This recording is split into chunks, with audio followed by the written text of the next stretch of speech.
Big Rab Show Podcast is kindly sponsored by G1 Reeds. They are the champion's choice, with many bands around the world playing G1 products, providing everything you'd need to hit the circle or the big stage. So, check out g1reeds.com as they keep the lights on here at the Big Rab Show Podcast.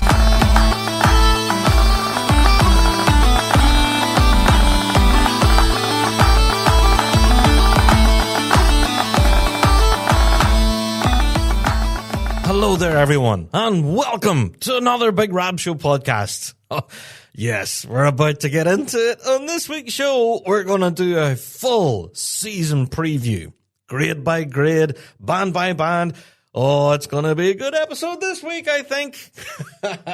But before we even get that distance, first of all, let's get through our introductions then, shall we? If this is your first ever Big Rab Show podcast, well, you are welcome. We are the show for the bagpiping folk. We reflect everything in the bagpiping world, be it Celtic music, folk music, or indeed our bread and butter, which is competitive piping and drumming. Each and every week we're here talking about what we know and love to be the music of the Great Highland Bagpipe and its people. And yeah, we do this at the start of every show. We do plug our Patreon, but for good reason.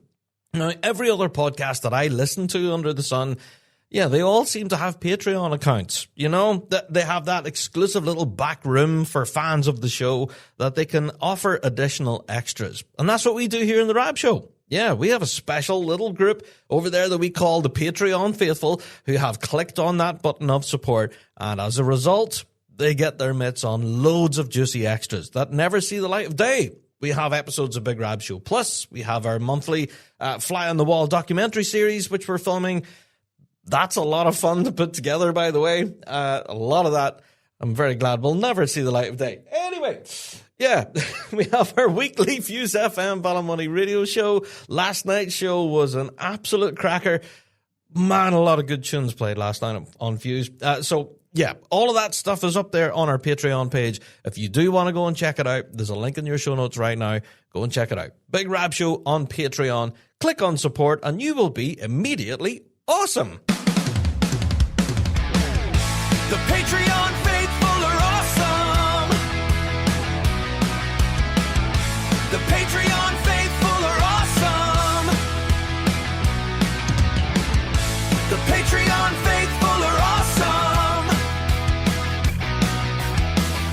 The Patreon faithful are awesome. Yes. Shout out to the Patreon faithful, those that have clicked the button and know exactly what I'm talking about with all of those extras. All those interviews, exclusive performances, behind the scenes stuff, tons of it. Anyway, that's the Patreon plugged good and proper. Yeah. All right. Well, with each and every Big Rab Show, we always open the door to listener mail. And this week's no different. And I'm going to summarize the listener mail. Now, I know a lot of people hate it when I do this, but it's necessary. I don't know if you've listened to last week's episode yet, but we spoke all about performance anxiety. Yes, we spoke to Dr. Fiona McConaughey. Now, she's been on the show before. We did record a previous episode with her back in episode 200 and something. It was ages ago. So we did talk about the mental side of bagpiping back then, but we brought it right up to date with last week's episode, talking specifically about the area of anxiety, stage fright, if anything. And yeah, a lot of you reached out to the show following last week's episode. It seems to have been really well received. Everyone who has listened to that episode found some little nugget of advice and are putting it into practice right now. So to everyone who did reach out to the show after listening to last week's episode, thank you. It has been largely really well received by everyone. Now, there's been a few questions and stuff and a few doubters. You know, we did get into the realm of talking about visualization and stuff. People have tried visualization and it didn't work for them. Now, we did say that it doesn't work for everyone. You know, there are things that we spoke about in last week's pod that will not work for everyone, you know. So our advice is to go back, have a listen to last week's episode, do take some notes and things that ring true to you, how you experience anxiety or fright or anything like that whenever it comes to performance. Do you get the shaky knees when you're standing on the line, or do you get the shaky knees long before you even reach the line? You know, when you're standing in final tuning, perhaps, or even long before that when you get off the bus, for example. Yeah, everyone experiences it in different ways. And that's one of the takeaways, I think, from last week's episode, is that it affects everyone differently. And you need to find your own pathway in order to harness what, you know, the butterflies are, you know, and just turn that into fuel to, get the best possible performance. Very fascinating episode last week. We got a lot of great commentary from everyone. We have went back to everyone who did correspond with this, and we have put them in contact with Dr. Fiona McConaughey, actually. And hopefully the ball will start rolling for a lot of those folks who are looking for some more advice on the likes of anxiety. So, do you know what? It was such an interesting episode, and we did spend quite a bit of time putting that one together. Again, a huge thank you to Dr. McConaughey for joining us on the show. It was just really a pleasure chatting with her, and I'm really glad everyone seemed to get a lot of value from that. And who knows, we may well revisit this topic in another future show. You know, seems to be every time we do talk about this, a lot of people have nothing but questions, which tells me that it's a side of bagpiping and drumming that doesn't often get talked about. But I do believe that there's a lot of benefit in talking about it. The mental side of competing is every bit as important as to the actual performance side of it. You know, we all know how to practice in our practice rooms at home or wherever we practice. We all know how to put the work in, you know, playing that MSR for like the 15th time that night, of course. But do we often look at the mental side of it? Yeah, so last week's episode was a cracker. Thank you, everyone who emailed in. Really do appreciate that. So, that email address, again, bigrabshow@gmail.com. If you haven't listened to last week's yet, do go back. It seemed to be incredibly popular. And, tons of great questions and follow-up correspondence after that. So, who knows? We may well revisit this in a future episode again. There you are. All right, so that pretty much is a summary of listener mail. We did also get a bunch of questions after last night's Fuse FM Ballymoney radio show. We were talking all about Big Rab Show Live, at Piping Live, of course. Tons of people not sure where to get your tickets and all of that. So we did our best to kind of answer everybody. It's basically on the Piping Live website. You can go now. The new site has been launched. You can go pipinglive.co.uk, follow all the links and everything, and get your festival pass, which would be my advice. Festival Pass opens all the doors, and have at it. But you can get specific one-day tickets if you so wish. Yeah, they are a little bit cheaper, but you do need to be targeted with which events you want to hit. You know what I mean? So there you go. That's my advice. Hopefully that answers all the listener mail on Big Rab Show Live. Yes, we are stupidly excited for it. Yes, we cannot wait to hit the stage and celebrate with you folks. And yes, we're also aware that episode 500 will be released on the week of Piping Live. Yeah, we're very aware of that. So, as we're there in Glasgow, episode 500 will drop. So this is a celebration event. So, hoping you folks can join us for that. pipinglive.co.uk, Big Rab Show Live. All right. So, I know that seemed like a shameless plug, but that genuinely was a lot of the questions that were asked this past week. There you go. So that email address again, just to remind you, if you do want to send in your own correspondence, of course, it's bigrabshow@gmail.com. That address again, bigrabshow@gmail.com. Drop us in a note. We always love to hear from you. All right.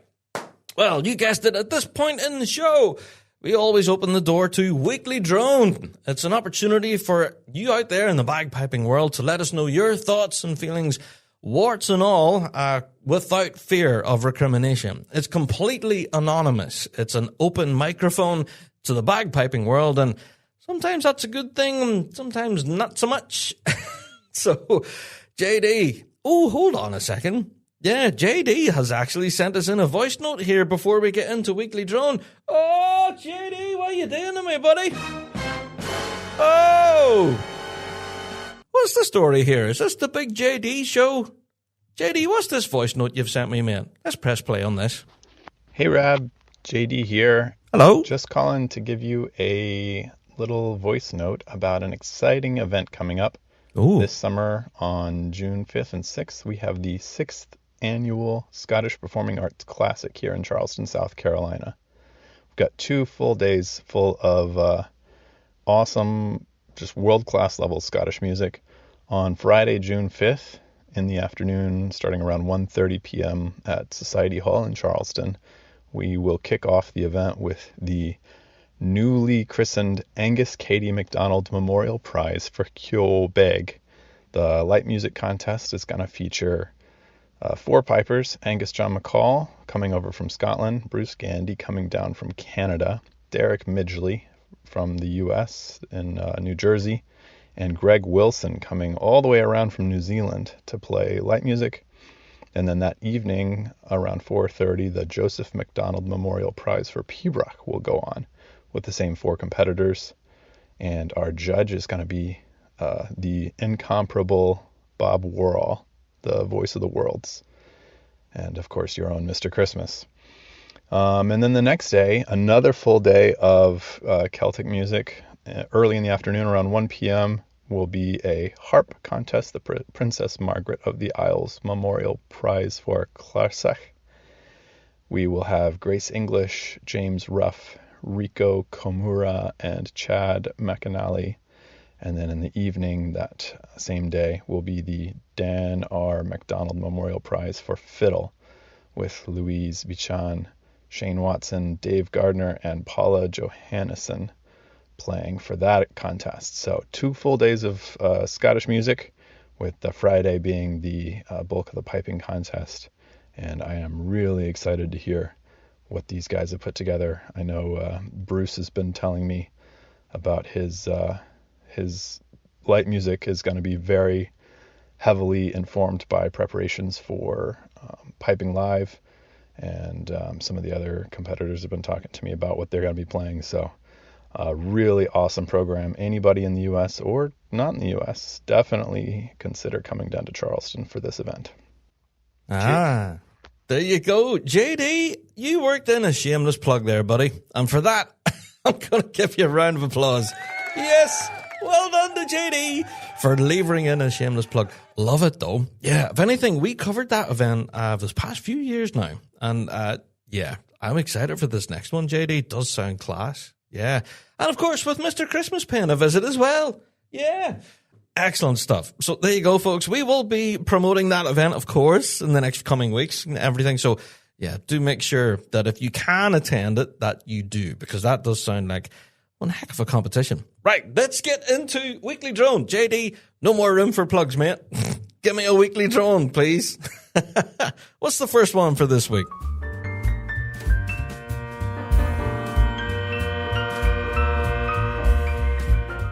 It's the Weekly Drone. Ringers. Hi, Rab. It's clear that 2026 will be the year of the ringers. A ringer is a person or people who play with a lower grade band and effectively give them an unfair advantage over their competitors. Might be good at the time, but when they leave, bands feel like they are going backwards. Unfair advantage or opportunistic? Weekly Droner, the year of the ringers? Indeed.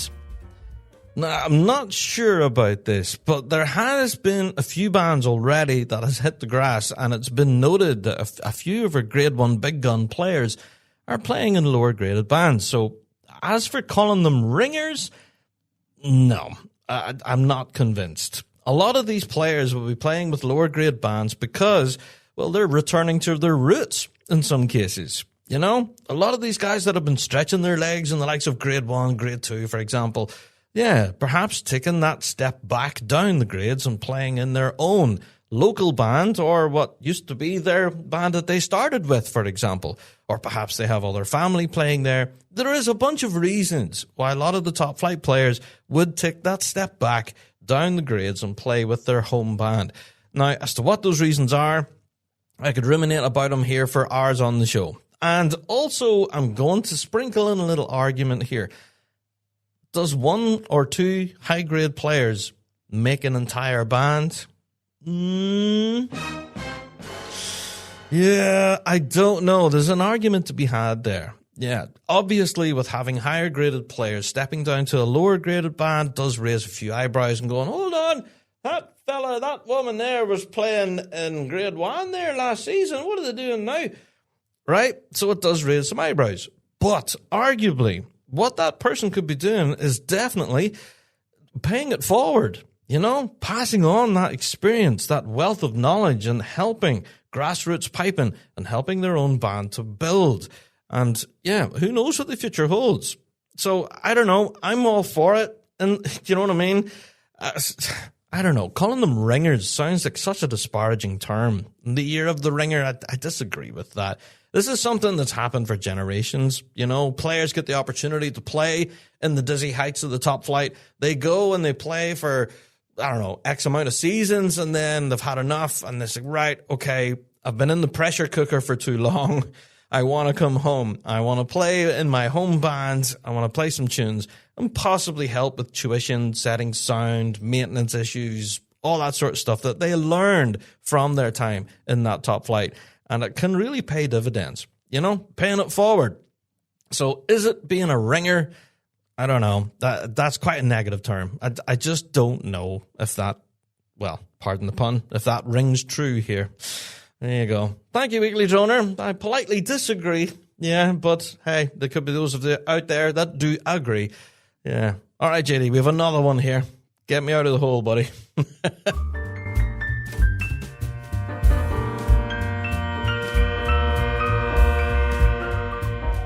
The Weekly Drone. It's starting again. Rab, the sun has just came up on this season, and it's started already. Fully grown adults standing holding a cup for getting 6th in grade Z at a minor with less than 20 bands like it's a Nobel Peace Prize. Folk that should know better too. Leave the TikToks to the kids. Leave the TikToks to the kids? Come on, Weekly Droner, what's the crack there? Any prize that's picked up by any band should be celebrated, regardless of the way that you put it as grade Z at some minor competition. I don't care who you are. Any prize is a prize and should be celebrated. See, whenever I see photographs on socials or, as you mentioned, TikToks and everything posted by bands celebrating achievement, I'm all for it. I think it's fantastic. That band taking that opportunity to say, hey, look at all the work that we put in, and hey, we picked up some silverware. Granted, it might be a 5th or 6th place, or regardless, doesn't matter. It's important to that band, important to those people, and I think it should absolutely be celebrated. So, another Weekly Droner that I am absolutely disagreeing with. What's going on this week? So many grumpy droners. Even last week as well was terrible. Yeah, right. I don't know. That's my opinion. If you win 5th place at X Championship, which is a minor competition in grade Z, it should be celebrated. No matter what the prize. A prize is a prize. It's an achievement. Something that has been awarded to your band to say, well done. And should you just fire the trophy in the back of the car and drive home and say nothing? Absolutely not. Take that trophy and parade up the main town with it and go, look at that there, boy. Yoo-hoo! Absolutely. That's just my opinion. Again, you folks can possibly disagree with all of my opinions, and you can email me yours, bigrabshow@gmail.com, or you can send JD your weekly drones. Yeah, just go to our website, thebigrabshow.com, that big button at the top of the page that says weekly drone. Let us know your thoughts and opinions, on all things bagpiping, and yeah, we'll react to them in real time and make them a bit more cheery, folks. What's going on with yous all? Yous are all so grumpy. Cheapers. All right, so keep the TikToks to the kids. What? TikTok's awesome, by the way. I go on there for sheer comedy value. Some of the memes on there are hysterical. But also, we post a lot of piping content on there, too. There is a piping community over there on TikTok. If you haven't checked it out yet, it's very vibrant. There's quite a number of bagpipers and drummers posting on there all the time. And yeah, check out ourselves as well, The Big Rab Show. Shameless plug. Yeah, shout out to the TikTokers. It's not just for kids. All right, well, on that note, I think I should take myself a wee break. But I will be back with all of the news and updates because there's plenty to get through this week, folks. Ever wish you had a piping teacher on call 24/7? Well, now you do. Introducing the Interactive Player, a game-changing new practice tool at Dojo University. Play along with world champion pipers while the notes on your sheet music light up in time. Loop tricky phrases, slow down tough sections, zoom in to focus, and build speed automatically. It's like having a teacher right in your practice room, showing you how to master every tune at your own pace. So, sign up for a free trial today at pipersdojo.com and start learning smarter with Dojo U's Interactive Player.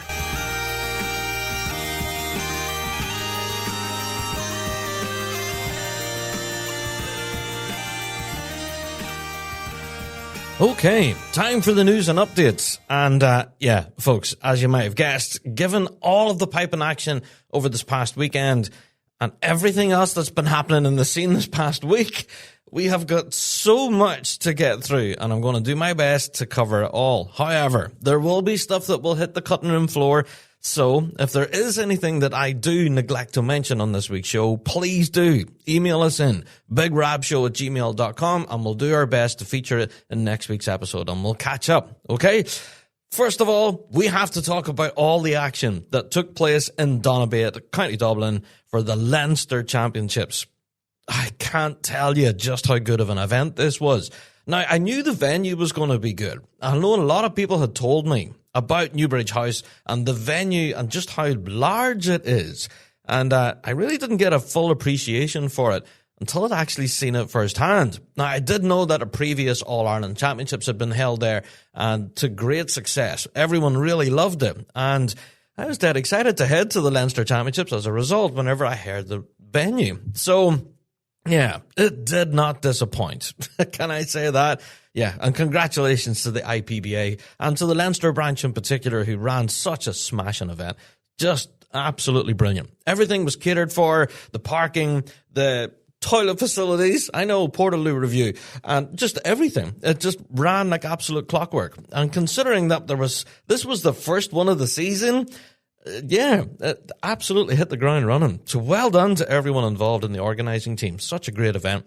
Let's get into the results, though, shall we? Now, as I've said, this was the first sort of trepid step out onto the grass, and a lot of bands and a lot of drum majors initially just getting the grass under their brogues, okay? So we can't really start putting a line in the sand and start making predictions already. But, yeah, there was a lot of great piping action on offer here, I have to say. Such a great day's competition. Let's start with our drum majors, first of all. Starting with our juniors, winner on the day was Molly Bell. Second was Harry Couples, and third was Holly Gracie. Well done. Moving on to our juveniles then, winner on the day was Christopher Barrett, and second place was Georgia Turkington. There you are. On to our adults then. In first place was Lewis Anderson. Well done, Lewis. Woo! In second place was Charlotte Ruddock, and in third place was Louise Smyton. There you are. And that was your adult drum majors. And yeah, I think feedback on the day from the drum major competition was just all round brilliantness. I think I didn't really hear any complaints at all. Oh, I forgot to give a shout out to the novices as well. Oh, apologies. Winner on the day was Charlotte Adamson. Second was Molly McMahon, and in third was Eliza Compston. There you go. So apologies. That's on me. I read my script wrong. But yeah, overall, I heard the drum majoring competition was just, yeah, everyone had absolutely hit the ground running. That's one of a bit of a theme I'm going to say about the Leinster Championships. A lot of bands and drum majors have done that. And yeah, it's very enjoyable. Good stuff. All right. Moving on to our bands then. Starting in grade 4B, winners on the day were Tully Lagan. Yippee! Yeah. My band managed to pick up the win. Go on, the Lagan.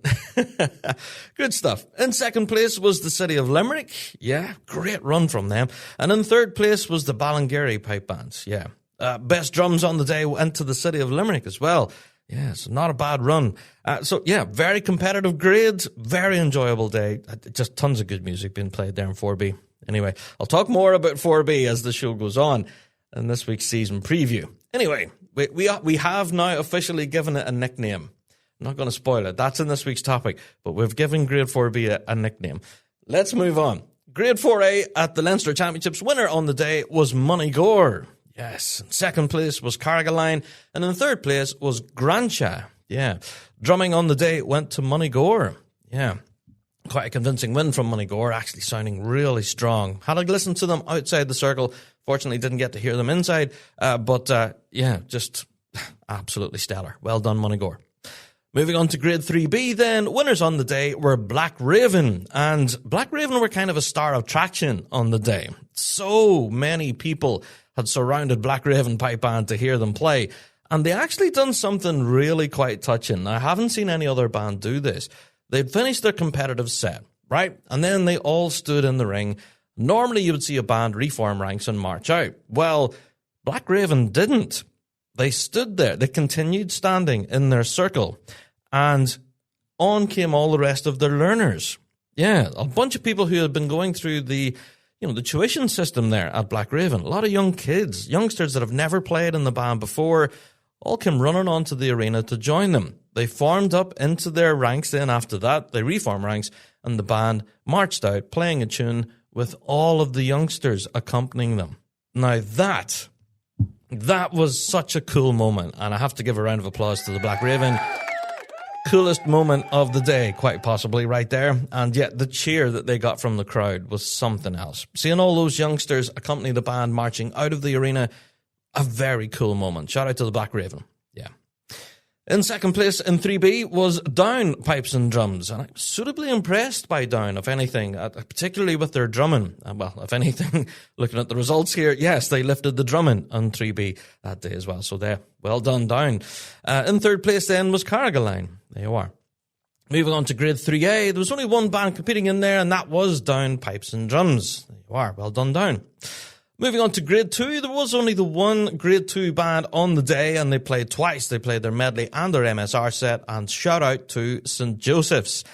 Yeah. Now, I took opportunity to have a good listen to St. Joseph's when they were warming up outside. Now, they were battling with the conditions at this point. At this stage in the day, the rain that was kind of on again, off again, was very much on. And it was absolutely chucking it down at some points. I'm sure by now you've probably already seen the videos that we have up. Conditions were quite challenging at that point. But yeah, St. Joseph's Band absolutely thumped a tune. And yeah, I'm excited to see St. Joseph's in the circle this year. Oh, it's going to be good. All right. Obviously then, one of the big star attractions on the day, the Grade 1 Big Guns, St. Lawrence O'Toole, were there to play both their number 1 and number 2 medley selection for 2026. Now, when I say they were a star attraction, the crowd that was around them was something ordinary, and for good reason. The music this band was producing, just something else. I can't describe it to you. You know, I've been a St. Lawrence fan for a long time, and I'm probably going to talk more about them in this week's topic, but hearing them at the Leinster Championships and then obviously seeing the unveiling of that new medley had a lot of people talking on the road home. I'll say that. Yeah. So shout out to St. Lawrence O'Toole. Such a fantastic moment seeing you guys in the circle. Yes, granted, when you were in there, it was absolutely pelting with rain. I did see some tenor drummers actually having to close their eyes in the circle because the rain was so intense, beating them in the face with rain. It was insane. Hi, shout out to St. Lawrence who played in some terrible conditions, but man, did they thump a tune. Very entertaining stuff. If you haven't seen it yet, the videos of those 2 medley performances are up there now on our YouTube channel.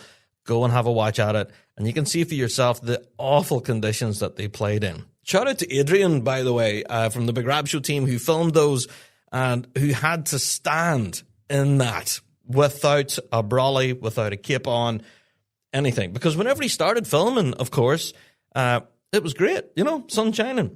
Great old time, standing there, not a care in the world. And then as soon as St. Lawrence O'Toole came onto the line, whoosh, it just emptied. And yeah, Adrian had to keep the camera rolling with water pouring from everywhere. So yeah, shout out to Adrian who got absolutely soaked, and we were very fortunate actually that his phone / camera didn't actually die in all the rain, you know?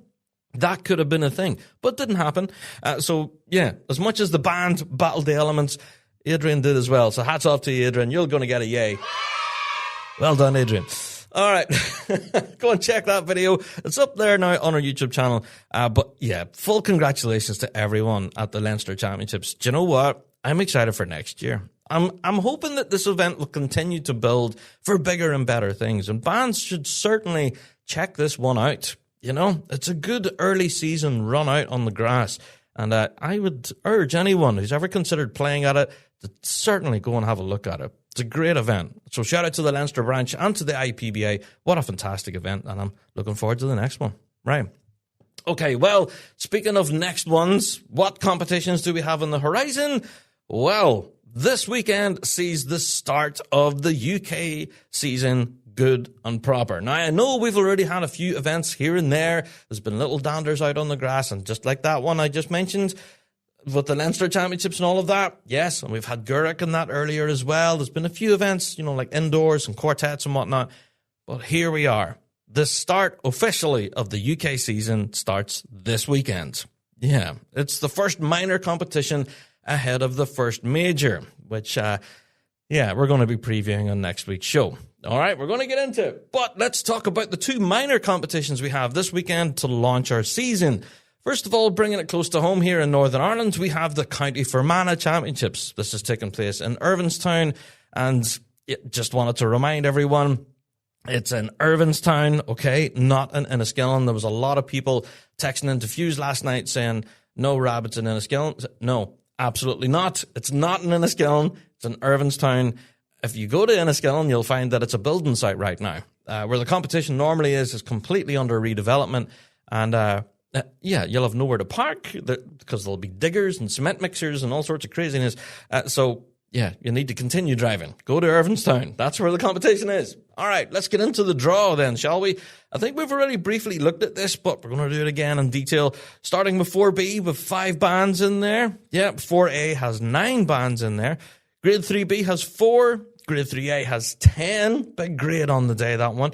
Grade 2 has 7, with a number of bands playing up, of course, and also the first appearance of Manor Cunningham this season. That's going to be exciting right there. We do have a Grade 1 on the day where Ravara will be stepping into the circle. There you are. So they'll be performing medley number 1 and medley number 2, similar to what St. Lawrence Tool did at the Leinster Championships there. This past weekend. Yeah. So, folks, for all of the detail about the County Fermanagh Championships, go check the website. All of the draw and all of that is up there now.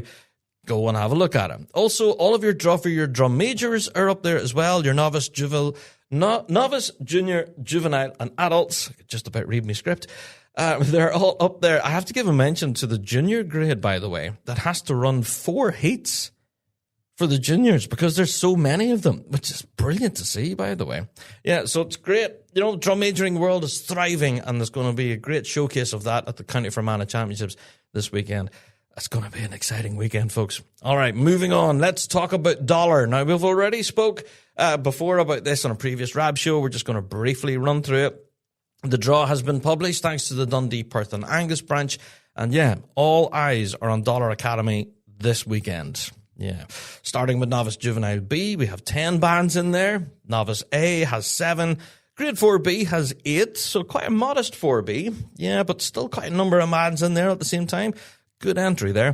Grade 4A, we have 6 bands. Juvenile grade then has 8.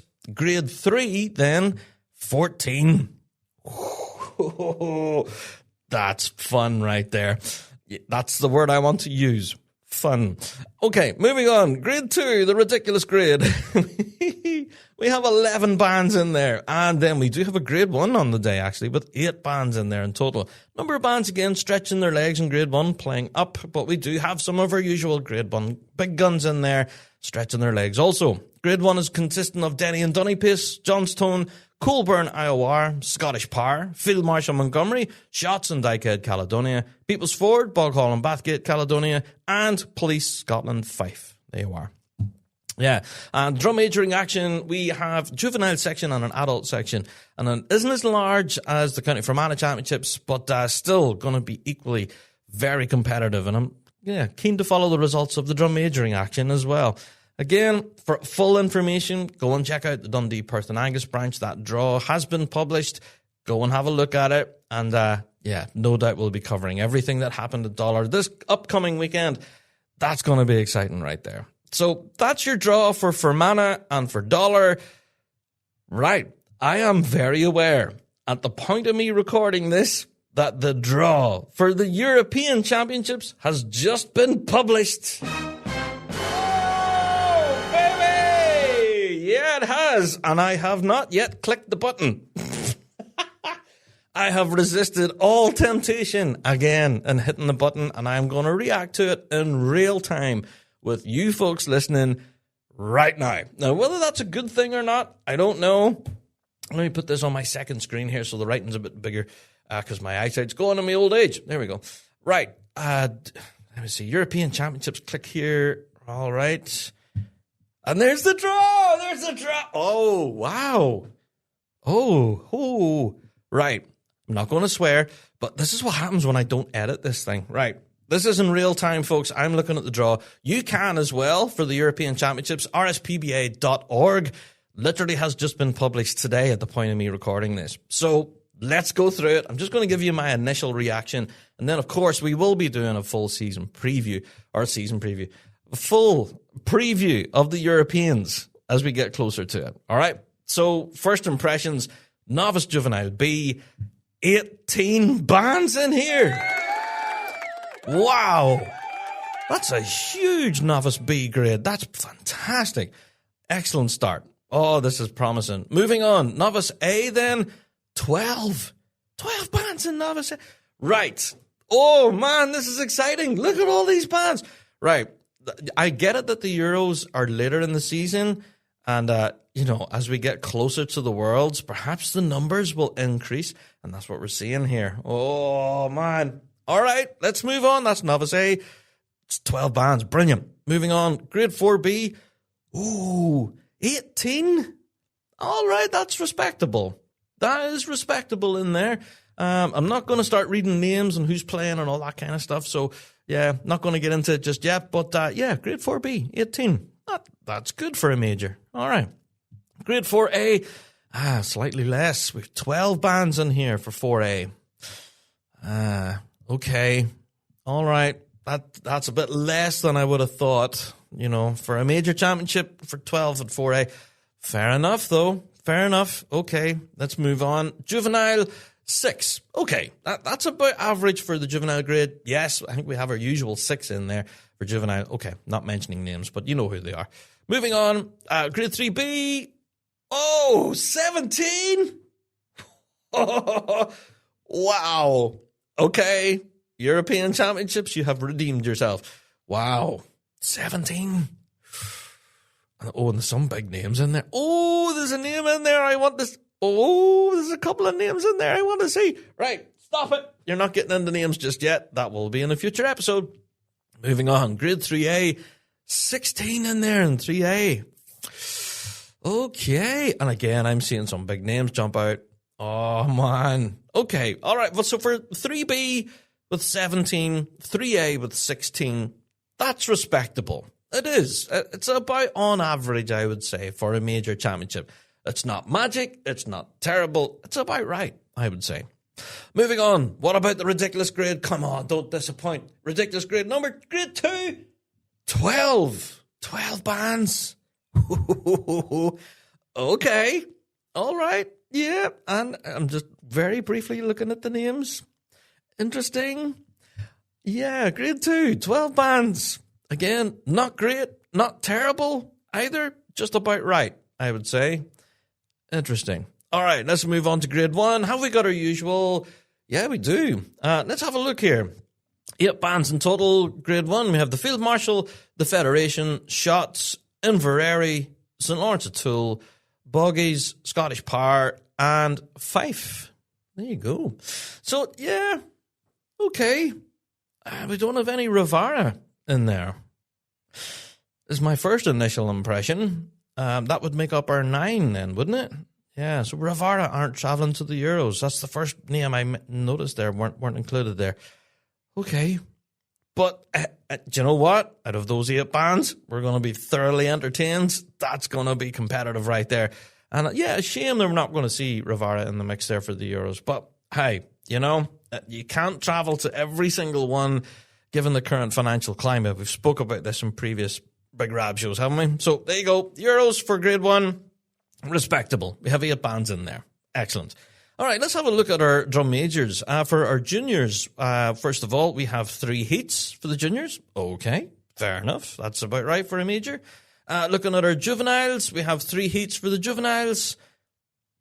Okay, all right. I'm a bit disappointed for the juveniles. Was expecting a bit more. But hey, 3 heats, fair enough. I'll take that.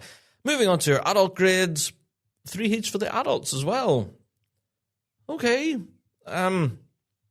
Again, numbers appear down with the drum majors, but again, that could absolutely be stuff that Rab got wrong.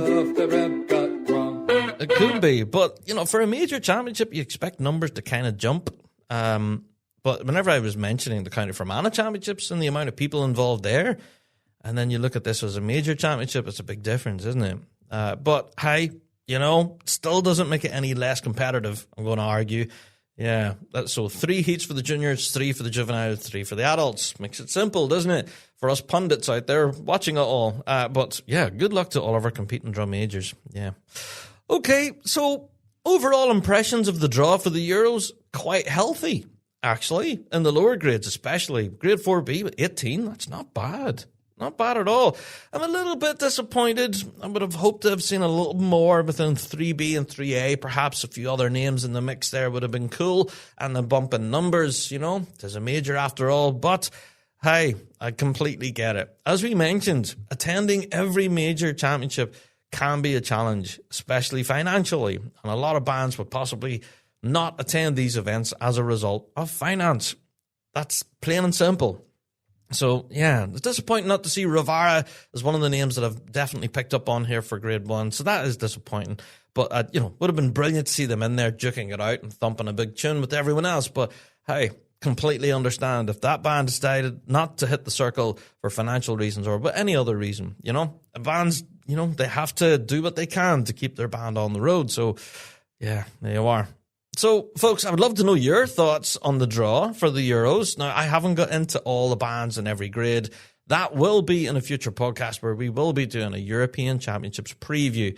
So, we'll get into it then. Okay? That's all I want to say.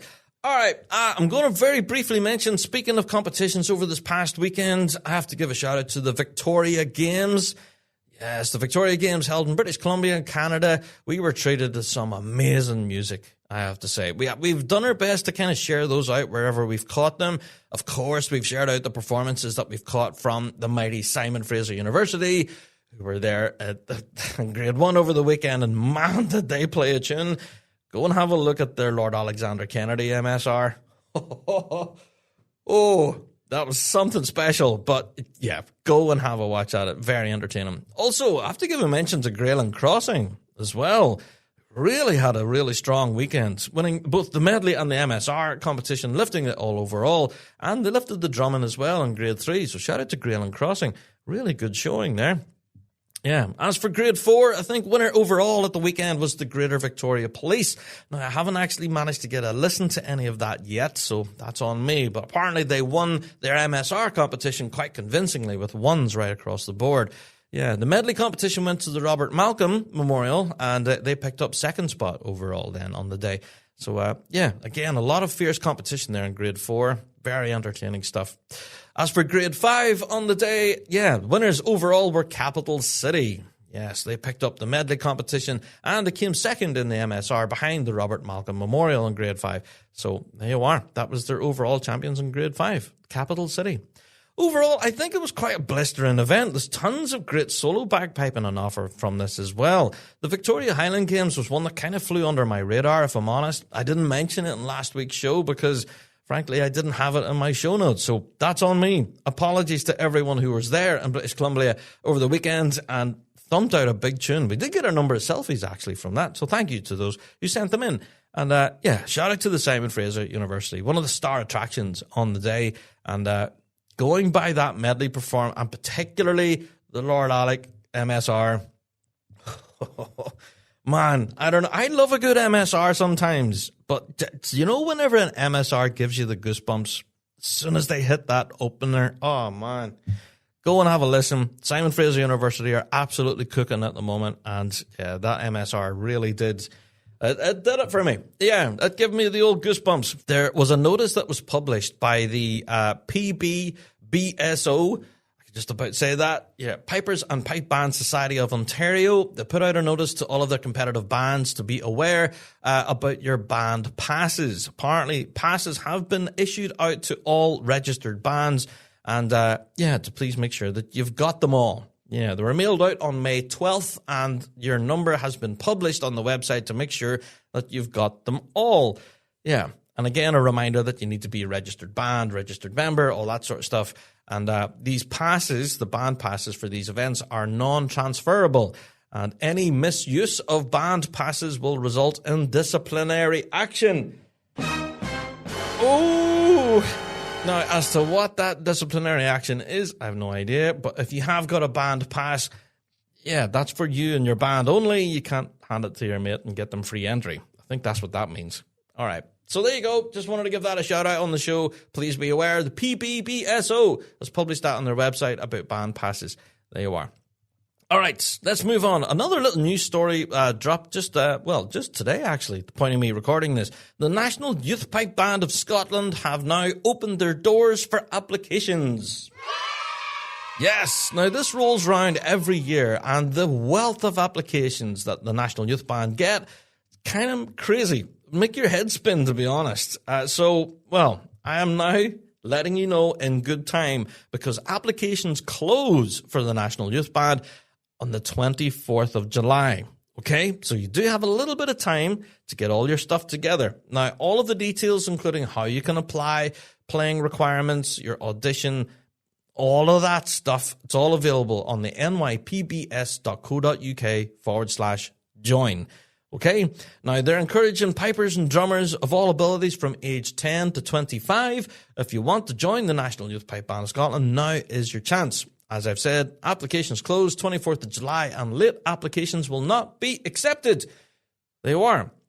So that website, if you do want to play with the National Youth Pipe Band of Scotland, go now, click on the website, nypbs.co.uk/join, and all of your information is up there on how you can apply. All right, so there you go. I've put it on this week's show. Don't say I didn't tell you.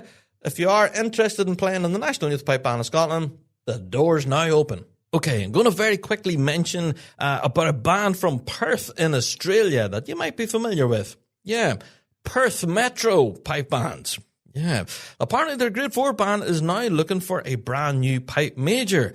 Yeah, they put it out on their socials just today, actually, the point of me recording this, that, their Grade 4 band are now actively seeking a brand new pipe major.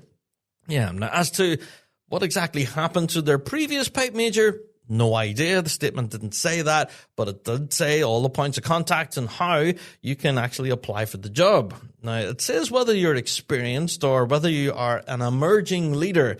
I like the wording there. If you're an emerging leader, well, now's your opportunity. The door is open and they want to hear from you. So, if you are anywhere near the Perth area or fancy taking up the challenge with the Perth Metro, now's your opportunity. My advice is to go and visit them on their website, which is perthmetropb.com.au, or you can email them, secretary@perthmetropb.com.au. You can send in your application, and who knows, I'll be talking about you in a few shows' time and saying, hey, guess who's the new PM of Perth Metro?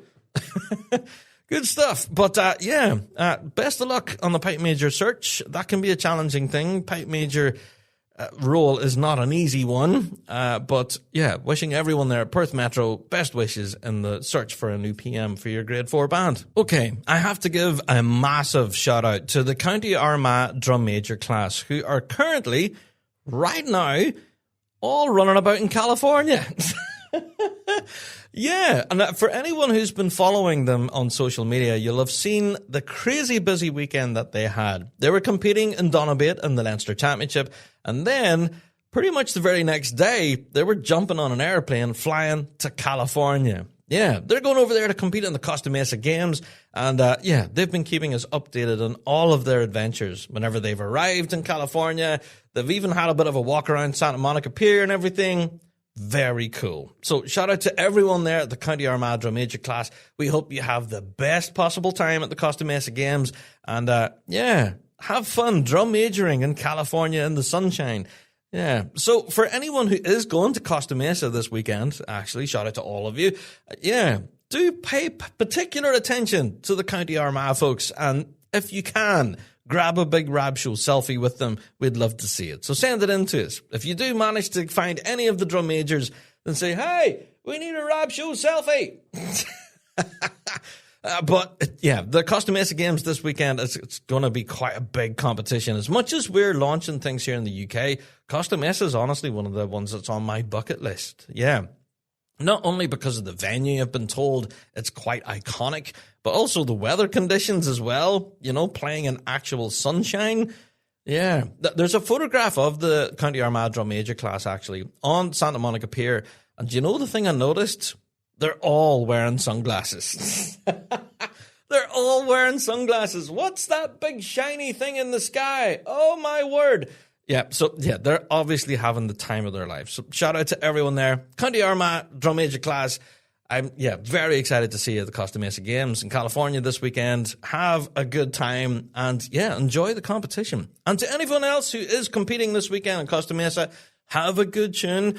We are aware of a lot of you who's going to be heading out there and playing tunes and whatever. Do keep us updated if you can. And especially if you can, film a little clip or that for us and send it in. We'd love to see any of the action from the games this weekend. And of course, as we've mentioned, if you do manage to see the Armagh Drum Majors, do ask them for a Rab Show selfie. Yeah, for sure. All right, let's move on. Okay, I'm going to give a shout out this week to a good mate of the show, Eric Evenhouse. Now, for those of you who know that name well, you should do. Come on. He's the composer of the Big Rab Show hornpipe. One of the best hornpipes there is out there, yeah. Eric Evenhouse has put his pen to paper again, and he's composed a brand new 6/8 jig called Getting Jeffed. Now, I know it sounds like a suspect title, doesn't it? But the entire jig has been written in honor of the late Jeff Mann. Now, of course, Jeff, we've had Jeff on the show before. He's a good friend of ours. And yes, we announced a sad passing here on the show. This is such a fitting tribute. And getting Jeffed apparently is a well-known term for those that would have been involved in hours and hours and hours of conversation with Jeff. And it's an affectionate title, Getting Jeffed, a brand new 6/8 jig composed by Eric Evenhouse. If you haven't checked it out yet, go along. Eric's published it everywhere he can, and it is such a good tune. If anything, I'm excited to hear somebody actually playing it on pipes. Yeah. Now, Eric he's posted like a little electronic version of it, where the PipeWrite software or whatever the software is that Eric uses, it can play what is on the page, but there's nothing actually beats the real McCoy. You know what I mean? So if anyone out there has taken up the challenge and has played Getting Jeffed by Eric Evenhouse, do send it in to us. We'd love to hear it. Actually play it on pipes. There you go. So shout out to Eric. What a fitting tribute, mate. Fantastic. Getting Jeffed. There you go. All right, I'm going to step away from competitive bands just for a second, and I'm going to give a shout out to Project Smock. Yeah. Now, a lot of you folks will have been introduced to Project Smock as they supported the Simon Fraser University pipe band a number of years ago at their pre-Worlds concert. Yeah.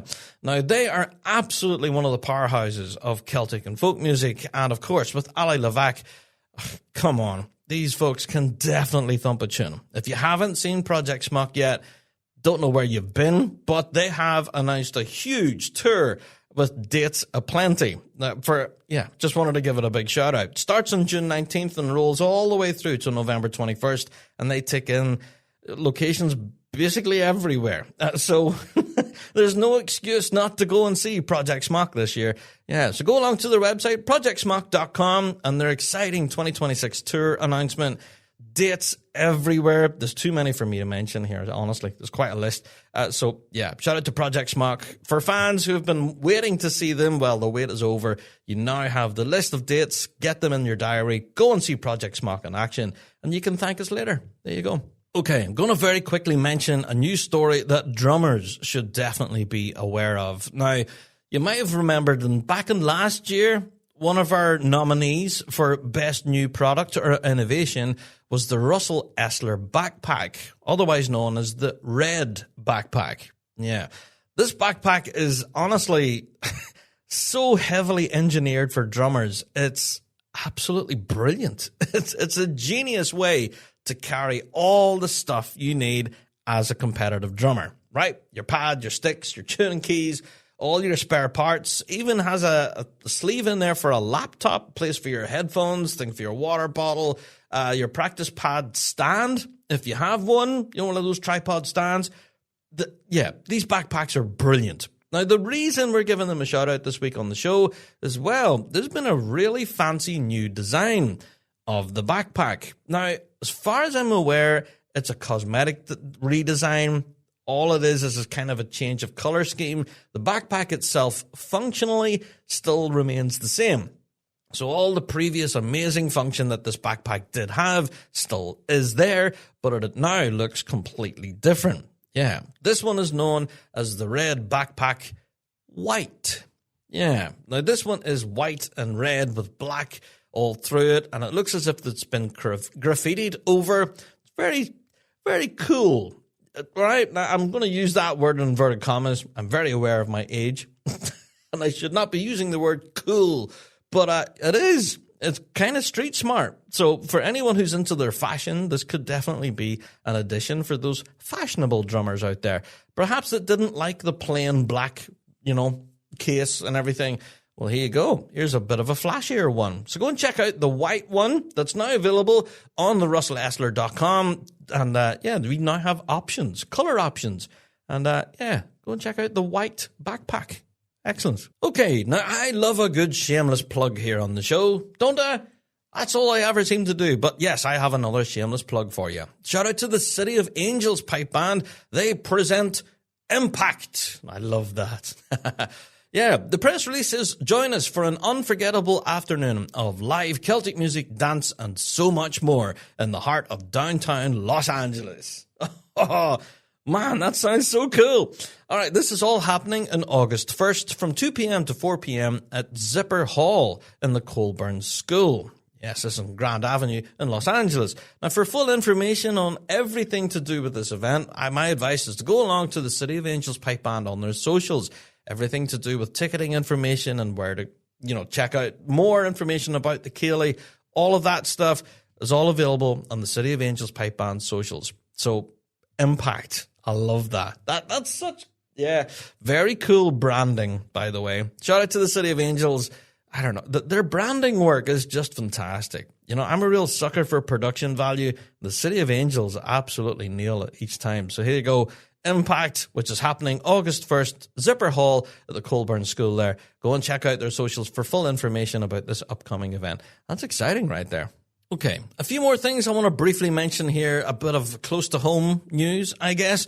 The RSPBA Northern Ireland branch has published it on their website just this past week about gazebos. Yes, band tents. Yeah, they've published all sorts of guidelines and things that are needed from your band if you intend in putting up a tent at one of their events. Yeah. Now, this includes details, along with parking passes and things like that, and access to the, the actual competition and the ability to bring in your tent, and then what you have to do with your car afterwards. Yeah. So that's been a bit of an issue over this past couple of years as to the actual rules and regulations around gazebos, because it has been a little bit of a free-for-all at some competitions. Bands just plonk them down wherever they feel like, and then the organizers have to come along and go, hey, you can't put that tent there.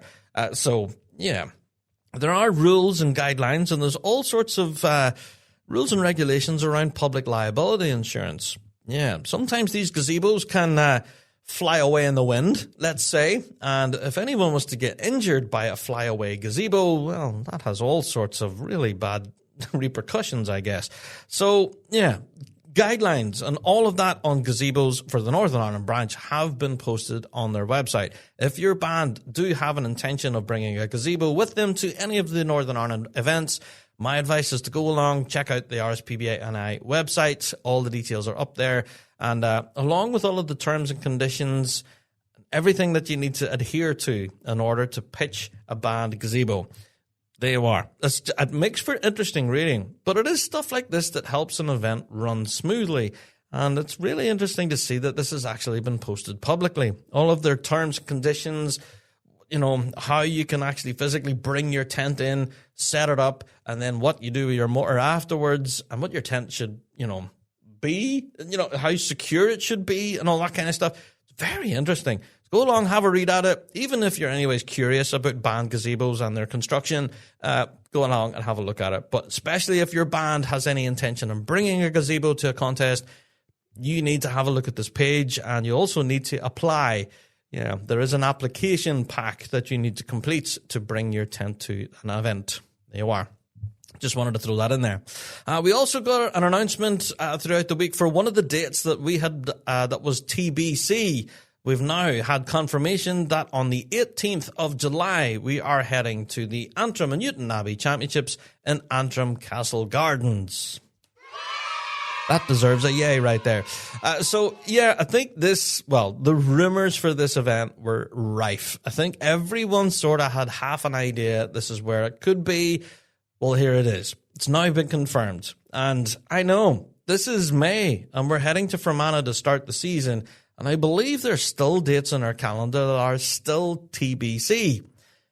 Yeah. Now, with chatting to ones in the NI branch, they're saying, well, their hands are tied with regards to the local councils, and they can't actually announce, you know, locations until the dotted line has been signed. So those events that are still up in the air, I guess, will remain up in the air until they get that rubber stamp on the all-important contract. So we're waiting to see. But this is good news. We have another one in the calendar now. 18th of July, we're heading to Antrim Castle Gardens for the Antrim and Newton Abbey Championships.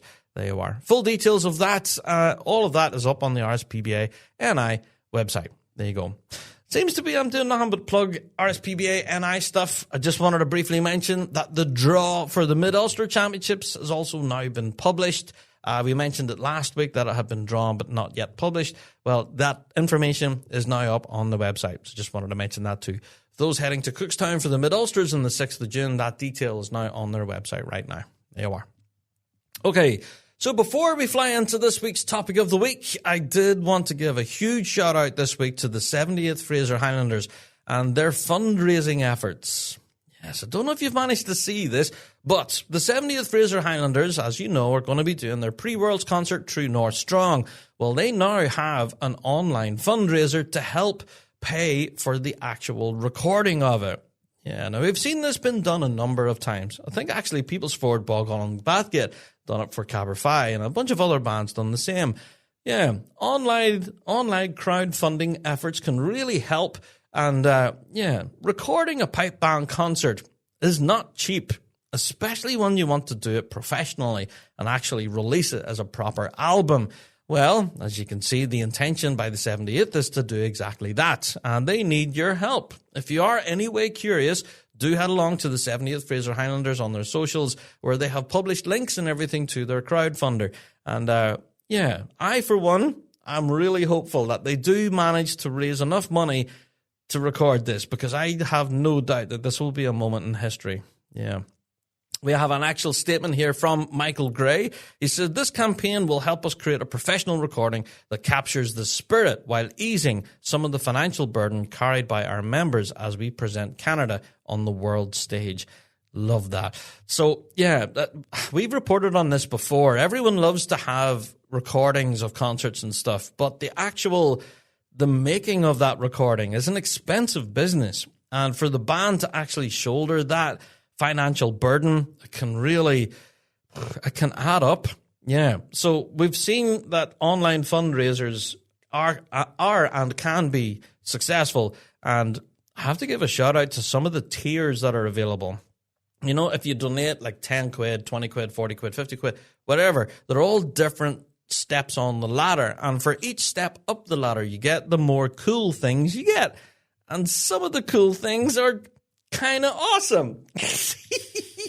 Oh, I'm so excited. I was very nearly going to remortgage the house for some of this stuff. Yeah.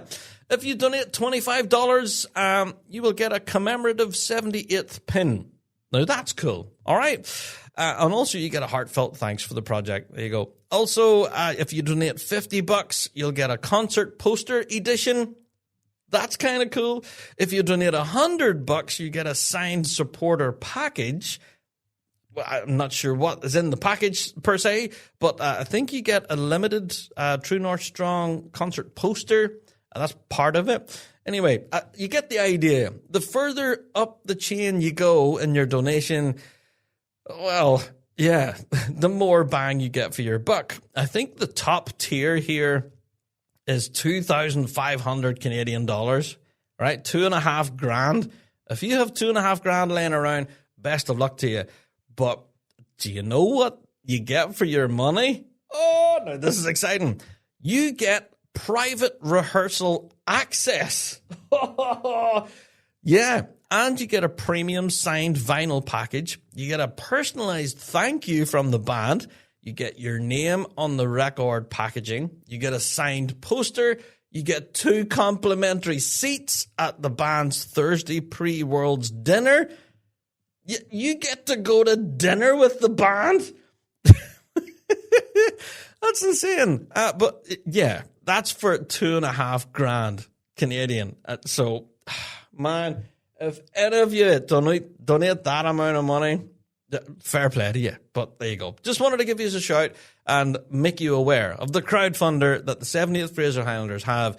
I think they want to raise in total, at the point of me recording here tonight, they've raised a total of $1,250. They have a further $8,750 that they want to reach their target. There you are. So there's plenty of time. There's 78 days left on the crowdfunder, and I've now told you all about it. So go, donate £1 or £2, whatever you can afford, and help the 70th Fraser Highlanders record their upcoming concert, True North Strong, and then no doubt we'll be playing tunes from it on an upcoming Big Rab Show on Fuse FM. I have no doubt.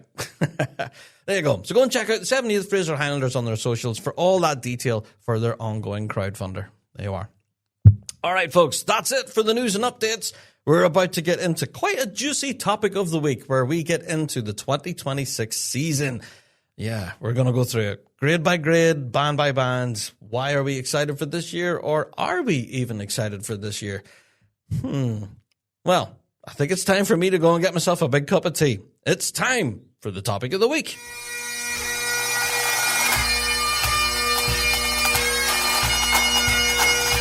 Kingdom Thistle Pipe Band Supplies. For all your pipe band and marching band needs. Supplying everything from uniforms and instruments to custom designed bass drum heads. They offer it all. Not forgetting their exclusive Kingdom Ghillie Brogues and George Boots. Crafted by bands for bands. Kingdom Thistle provides expert product advice and an industry-leading drum refurbishment service to keep your equipment in top-class condition. Also, shipping worldwide. So, stop by their store in Fife or visit them online at kingdomthistle.com for all your pipe band and marching needs.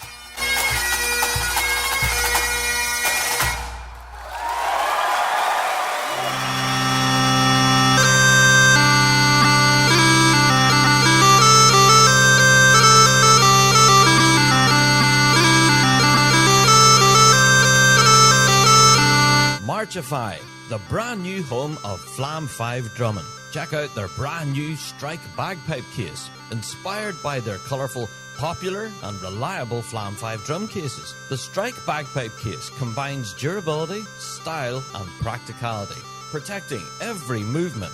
Shop now at marchify.co.uk with worldwide shipping available. Marchify, every movement protected.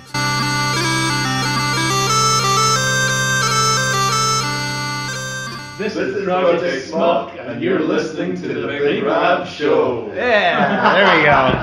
All right. Okay, folks, let's get into it. Our 2026 full season preview. This is going to be quite a huge topic. Now, I am very aware also that we're not going to be able to shout out every single band. All right.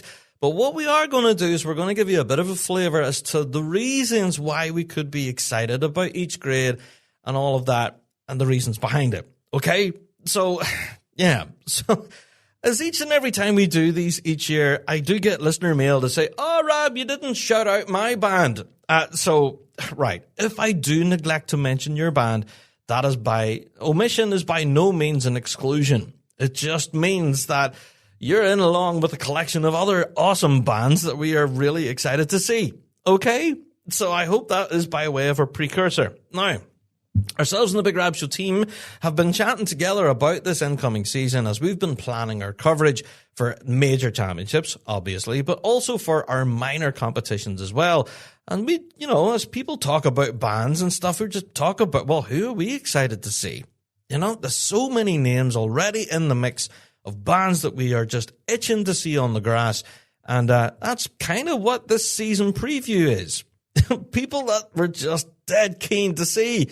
We're itching to hear what musically they're going to bring to that circle and the surprises, the fireworks that we're going to see in that circle whenever it comes to our minors and our majors, specifically our majors, I guess. Yeah. Now, next week, of course, on the pod, before we even get into talking about the season, next week we're going to be doing a full British Championship preview. Okay, we're going to do this for each major as it rolls closer. The British Championships are just around the corner, and we will be going through the draw in total detail. And, we'll be talking about the reasons to get excited. Man, I don't know. The British Championships can't come soon enough. It's just going to be awesome. All right, awesome. So, before we even get there, though, let's talk about the season in general. Now, this year, I think will be a very interesting year with regards to our international bands. Those are always the bands that we consider as being the X factor. Whenever it comes to the competitive season here in the UK, we talk about all the bands that compete at the four majors, the British, the Euros, the Scottish, the UKs, right? We always talk about those bands that turn up to those. And then the World Championships happens. And then we have every band from around the globe descending upon us. And it's those guys that we are super excited to see. We have no idea who is going to turn up in what grade whenever it comes to the big one. All right, now this is not a World Championship preview, by the way, but just wanted to put it out at the start of the season preview that it's those international bands that are really the ones that we're super excited to see. Now, come on, there's one band in particular that has been a topic of conversation since it launched its pre-Worlds concert announcement. Yeah, the 70th Fraser Highlanders. Their big concert called True North Strong has been selling like hotcakes, and they're definitely a band that's in discussions at the moment in band halls around the world, saying, well, just what will the 78th sound like? Yeah, they've been a band that's been in a bit of a state of transition, and definitely one that have been developing a whole new voice. Yeah, brand new pipe major and now a brand new lead tipper at the helm. It's going to be a whole new band. So, yeah, we're very keen to see the 78th. Yeah. Now, not only them, but also honourable mention, of course. We have to talk about our Simon Fraser Universities, all of our bands from New Zealand, Australia, all those guys, all the other ones that will be in the mix, not just in grade one, but all throughout the rest of the grades. Now, I know I'm generalising here a lot. There's a lot of bands that we're so excited to see of international climbs, and we won't really get an opportunity to see them in person until they arrive here in the UK for the Worlds. So that's where our Big Rab Show team, that's where our focus is whenever we're talking about our coverage internationally. We're very keen to see how competition is developing in the United States, Canada, South Africa, Australia, New Zealand, like we mentioned, and far afield, Germany, Belgium, everywhere else in the mainland Europe. And there's so many other competition scenes and bands that we're mad keen to see. I don't know. It would be remiss of me if I didn't mention you folks listening internationally right now and have plans to travel to the Worlds. You know who you are. There's been a number of you who've already declared that you will be attending. Well, let's talk about Rab Show Live, for example. North Stratton will be performing at that. I can't wait for that. I'm so excited to see North Stratton perform. Oh, man. Because, yeah, we had the video of them in their brand new medley. And now that was at an indoor competition, so we didn't really get the full flavour of it, I guess. You know, indoor, it's a different animal. But to see that band on the grass, come on. That's going to be, so good. And then also the Ulster Scottish Pipe Band as well. Wow. Like, come on. And then like LA Scots. Right. I'm going to start naming names now, and people are going to get upset that I don't mention them.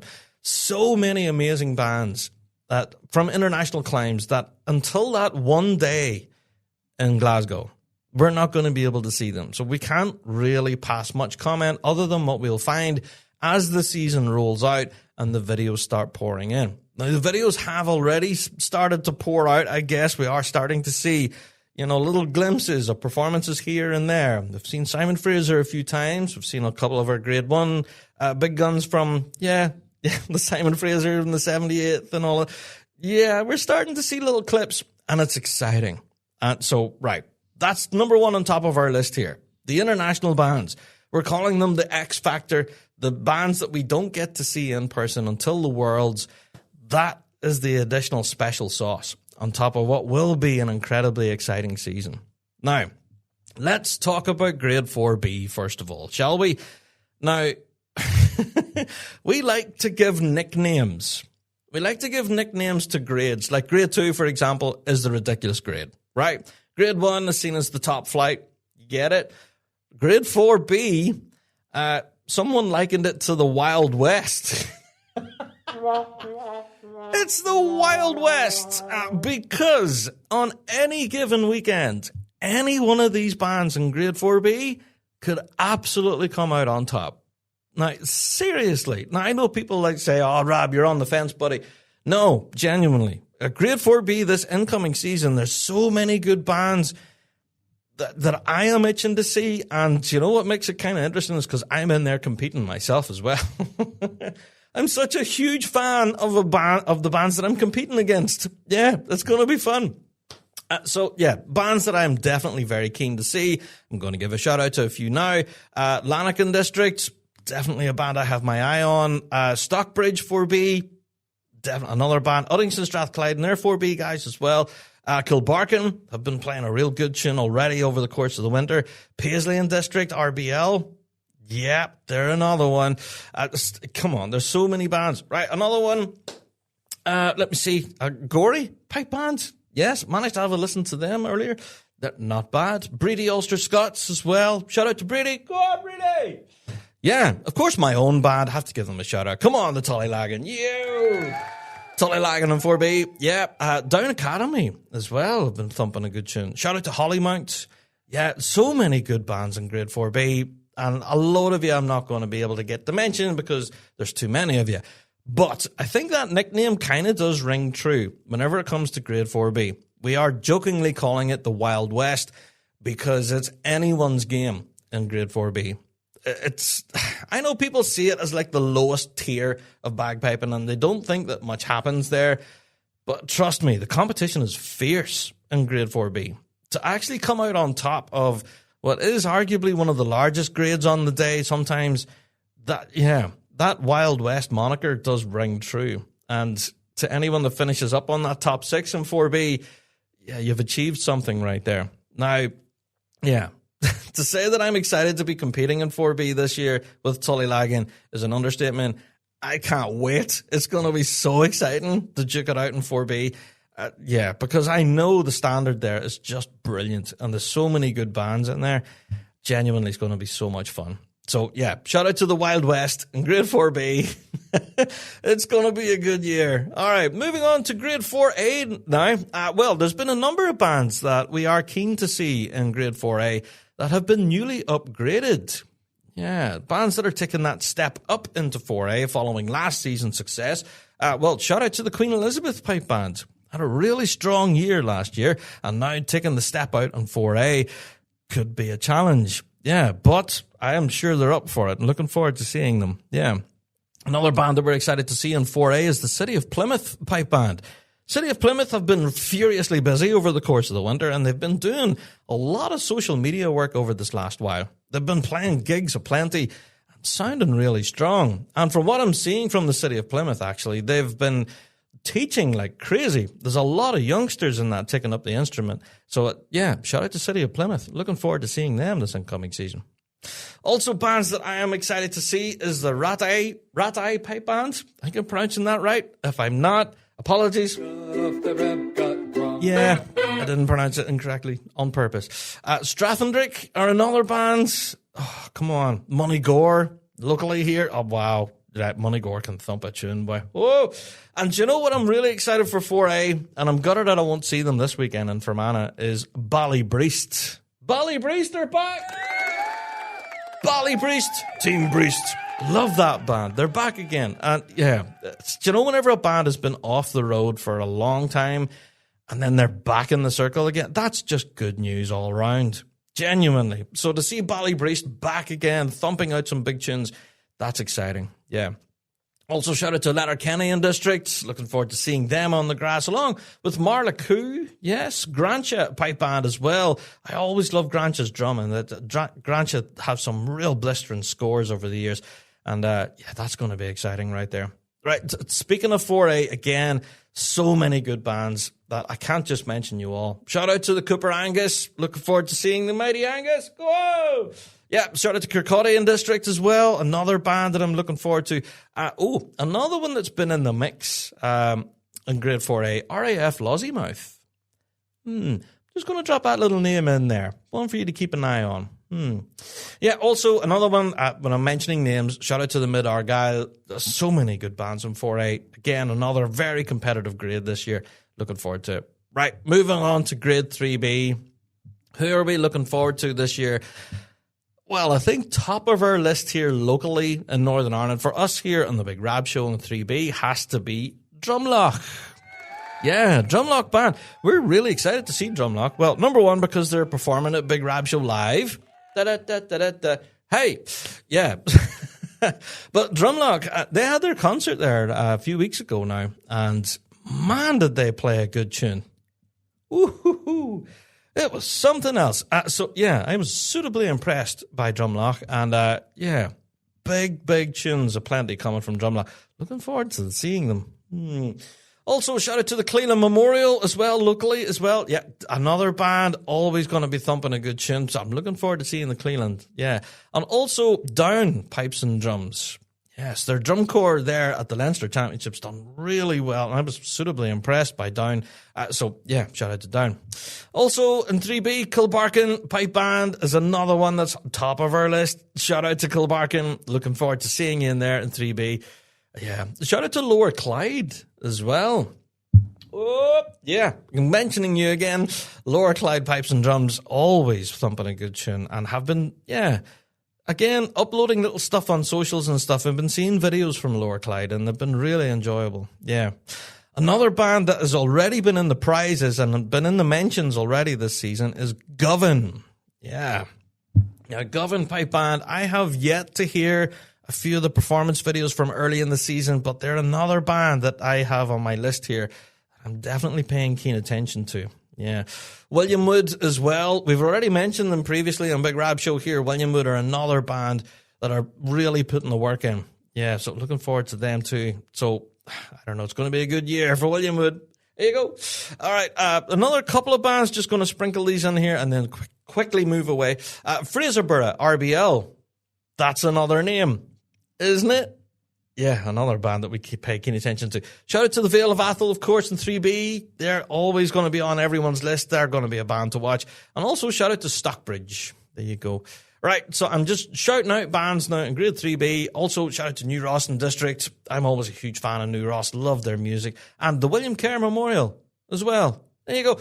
All right, Ballybully. Come on, there's so many bands in 3B that can absolutely thump a tune. Right, I need to move on. Otherwise, we'll just be sitting here reading a hashtag list of bands, won't we? Now, we're getting closer to the ridiculous grade in grade 2.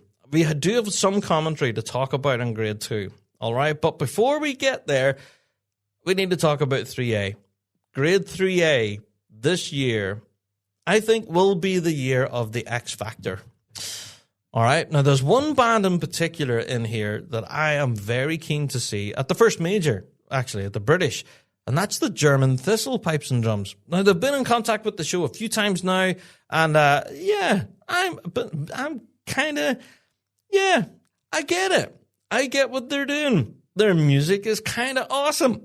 And if you haven't checked out the German Thistle Pipes and Drums yet, do so. All right, that's my advice. But, Yeah, go and check them out, and mark my words, they're a band to pay keen attention to in 3A.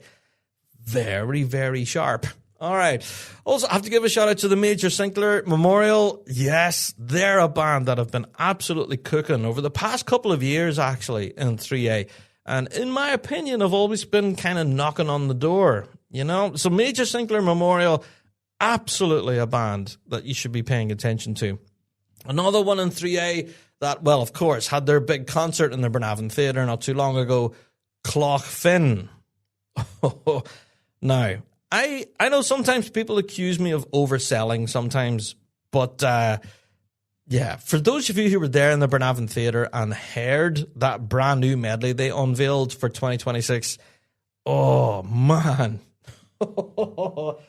Oh, it was something else. Now, the reaction from the audience we had that night in Cookstown was something ordinary, and I think that will be the reaction of the judges who'll be listening to Cloch Finn. All right? All I'm going to say. Such a good band, man. Oh, wow. All right, another band we have to give a mention to, and that is Livingston, Caledonia. Livingston, Caledonia have kind of been a dark horse, in my opinion. I don't believe they've had a fair shake whenever it comes to some of the prizes they've been awarded over this past few seasons. A lot of their medley work that they've been doing is kind of on the spearhead of modern piping, I would argue. Their pipe major, Ali Hutton, of course, coming from that Celtic and folk music world, is all about pushing boundaries. And Livingston, Caledonia, I think last year and the year before, have produced some really intricate medley selections, and I've really enjoyed listening to them. And they're another band that, again, I'm just interested to see, you know, do they continue to push that envelope this year? Just what are we going to see in the circle from Livingston? I'm very excited to see them on the grass for that reason. They're always an exciting band to watch. So looking forward to seeing them. Yeah. All right. I have to give a shout out to McNeilstown here locally in Northern Ireland, are definitely a band that have always been on the climb in Grade 3A, and this could be their year, arguably. McNeilstown have a lot of competition, though. I have to give a shout out to the Matt Boyd Memorial, who at the quartet competition were just something else. Yeah, Matt Boyd Memorial, always exciting to watch, and very keen to see what they're going to produce this year. Also, I have to give a shout out to Surla and District. Yes, always a band that are going to be challenging for that top spot. Surla, definitely a force to be reckoned with, particularly in the drumming end. I really, really enjoy Surla's drumming.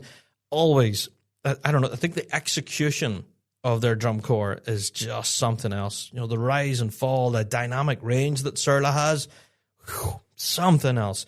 So yeah, looking forward to seeing Surla. Shout out to the Irvine Memorial as well. Managed to get a listen to them at the Drumore Indoors, and they were sounding strong, man. Really, really good. So, yeah, I'm excited to see what the folks with the clipboards make of the Irvine. That's going to be an interesting dynamic there. Sounding very strong, but have, again, some equally very strong competition in there. Yeah. Shout out to Burnt Island and District, another band that's always in the conversation when you're talking about Grade 3A, and another one that we have to give a shout out on the show here, Uddingston Strathclyde. Yeah! Go on, the Uddy!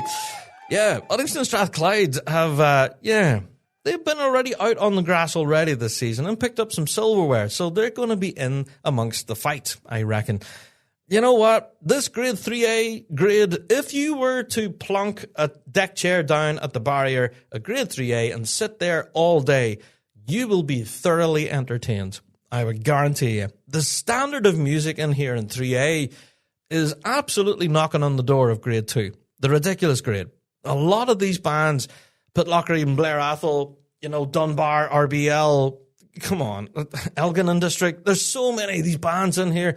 Come on, this City of Discovery as well. So many bands. Honestly, Grade 3A is knocking on the door of the ridiculous grade. You would be thoroughly entertained if you were to sit there and watch that grade. Anyway, right, so there you go. Good luck to everyone in 3A. I think it's going to be a tight year in Grade 3A. All right. Moving on to Grade 2 then. Who have we got our eyes on in Grade 2? Well, it's the ridiculous grade. So practically we're watching everyone in there. It's ridiculous. No, it's, yeah. Why do we call it the ridiculous grade? We have done now for years. The action in Grade 2 has earned it that title. It is ridiculous. Any one of those bands on their day, very similar to Grade 4B, I have to say, they can walk in there to that circle and absolutely blow the doors off the place. You know, you just don't know what you're going to get in Grade 2. Any one of these bands on their day could absolutely melt your face. And just, come on. All right, I have to give a particular mention to Manor Cunningham. Okay, they're the top of my list. They're one band that I am so looking forward to seeing this year. Manor Cunningham at the tail end of last season in 2025 had certainly hit the ground running, and we're gaining a lot of momentum towards the end of the season.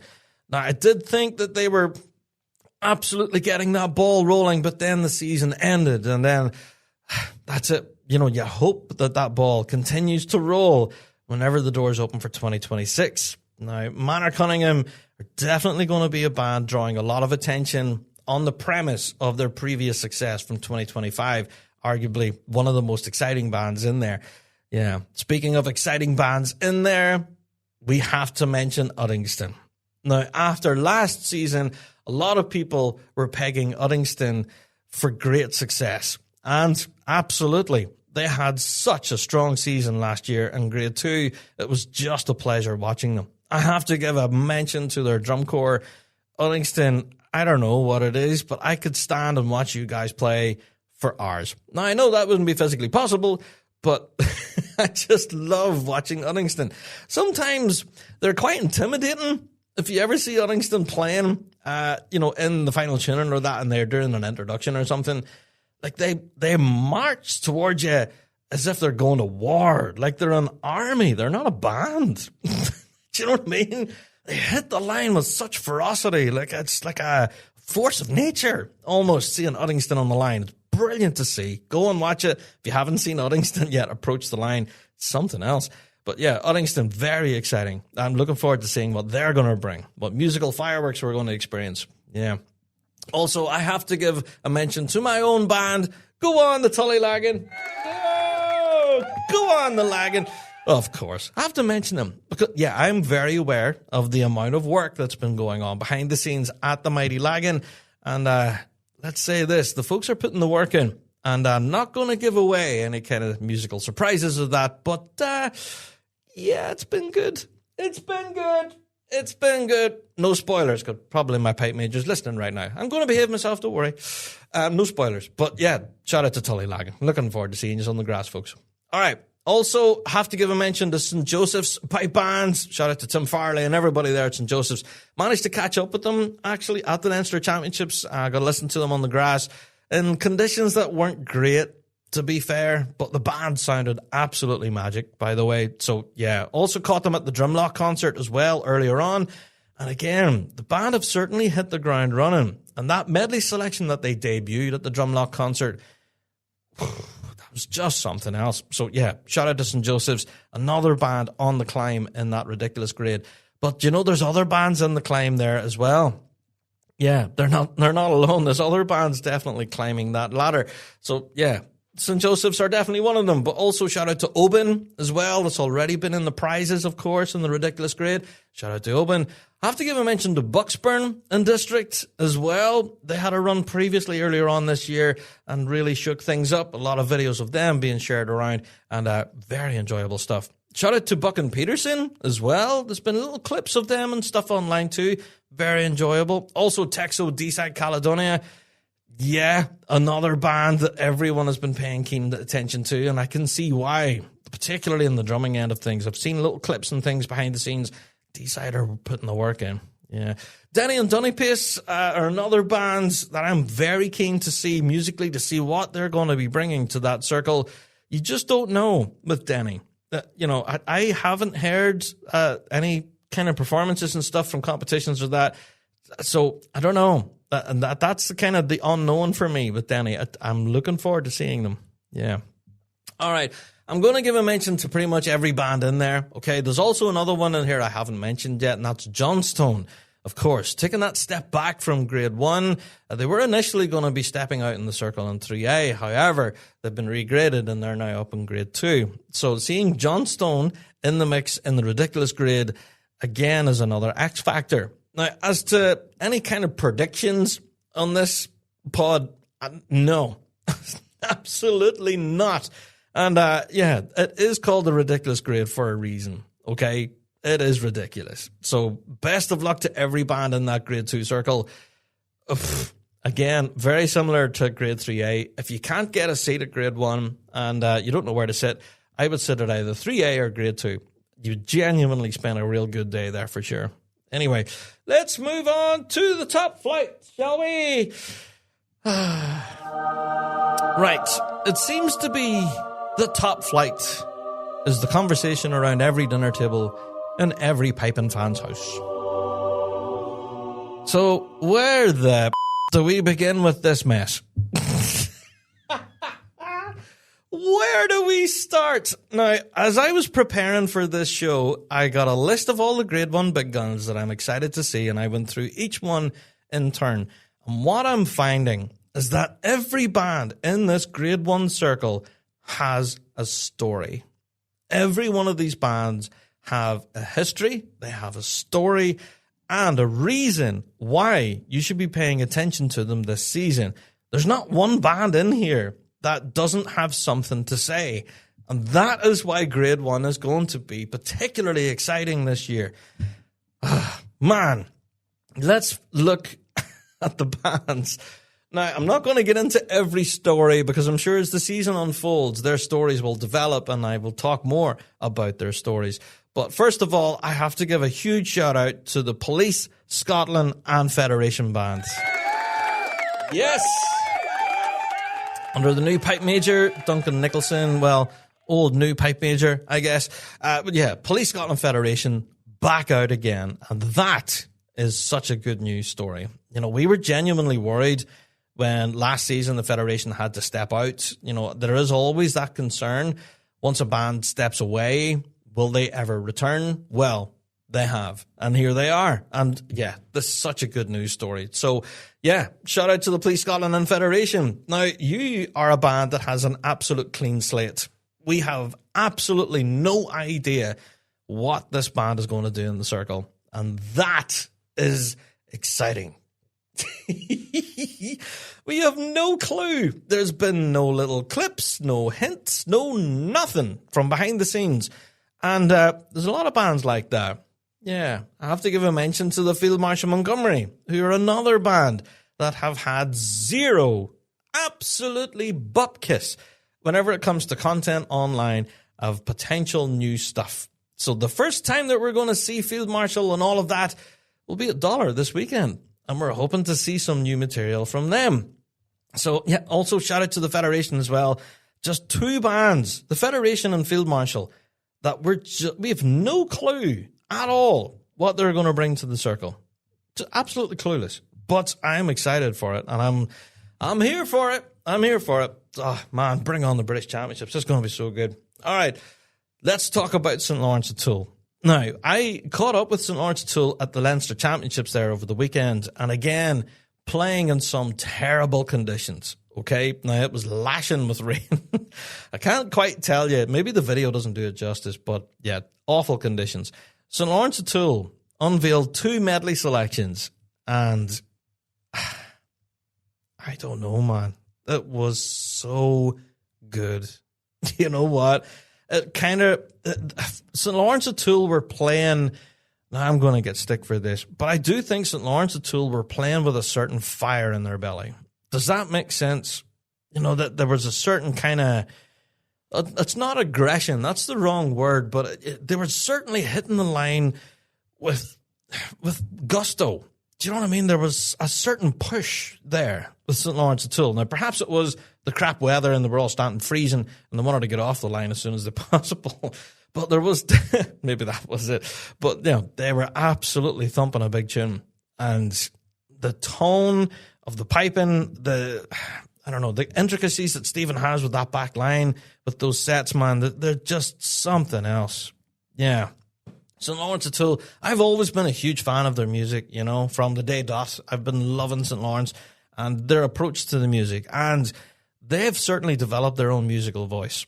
and to what they're going to bring to that circle this year. We've seen a little taste of it at the Leinster Championships, but I reckon whenever it comes to a major, then that'll step up again from what we've previously seen of them this past weekend. So St. Lawrence O'Toole, yes, we might have seen kind of little hints and stuff musically as to what they're going to do, but whenever it comes to the majors, I reckon we're going to see some fireworks from St. Lawrence. Yeah. All right, another band that, pretty much has been top of the conversation over on Fuse FM. A lot of people have been talking about this band, Shots. Shots in Dykehead, Caledonia, at the tail end of last season, left everybody talking.